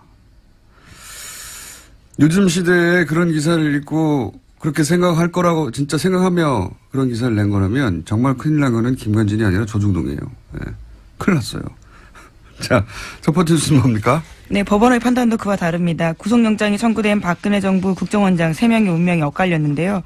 어제 법원은 남재준 이병기 전 원장에 대해서는 구속영장을 발부했습니다. 범행을 의심할 상당한 이유가 있고 중요 부분에 관한 증거인멸의 염려가 있어 구속의 사유와 필요성이 인정된다라는 겁니다. 하지만 이병호 전 원장의 구속영장은 기각됐는데요. 주거와 가족, 수사진척 정도 및 증거관계 등을 종합하면 피의자에게 도망과 증거인멸의 염려가 있다고 보기 어렵다라고 했습니다. 좀 약간 신기해요. 뭐랄까요. 이상하다기보다는 신기한 것이 기간도 제일 길고, 그죠? 크게 논란이 된 그 청와대 여론조사. 네, 소위 진박감별 여론조사라고 하죠. 5억 원 들었습니다. 불법 여론조사도 이때 나왔고, 왜 이분만 기각이 됐는지 제일 고령이라서 그런가요? 실제로 가장 나이가 많은데요. 1940년생입니다. 하지만 다들 비슷하게 나이가 많습니다. 1940년대생이어서요. 존재감이 없어서 그런가요? 예. 이 의문은 저희 영장실질심사 해설 담당 판사 대기 중이십니다. 이정열 전 판사 잠시 연결해 보기로 하고요. 다음 뉴스는 뭡니까? 네, 관련한 오늘 아침에 경향신문 보도가 있는데 검찰이 박근혜 전 대통령의 서울 내곡동 자택 매입에 국정원 특수활동비가 쓰였을 가능성을 수사 중이라고 합니다. 현재 수사팀은 박근혜 전 대통령 내곡동 자택 거래에 관여한 인사를 참고인 조사했습니다. 아, 그것도 조사 중이군요. 예. 이건 뭐 조사 중이고, 많은 사람이 의혹을 가졌던 뭐 의상비라든가 시술비라든가 뭐 미용비, 주사 비용, 만약 이런 데 쓰인 게 정말 드러나면, 이건 뭐랄까요. 보수가 이미, 땅바닥까지 가라앉았는데, 이게 지하로 들어갈 사안인데. 그렇죠. 국가 안보와 관련되어 있는 활동비였는데요. 그걸 사사롭게 사용했다. 간첩 잡으라는 돈으로 머리를 올린 거잖아요. 예. 네, 이미 검찰에선 사적으로 사용했다라는 부분들은 밝혔습니다. 구체적 용처를 밝히지 않았을 뿐인데요. 검찰은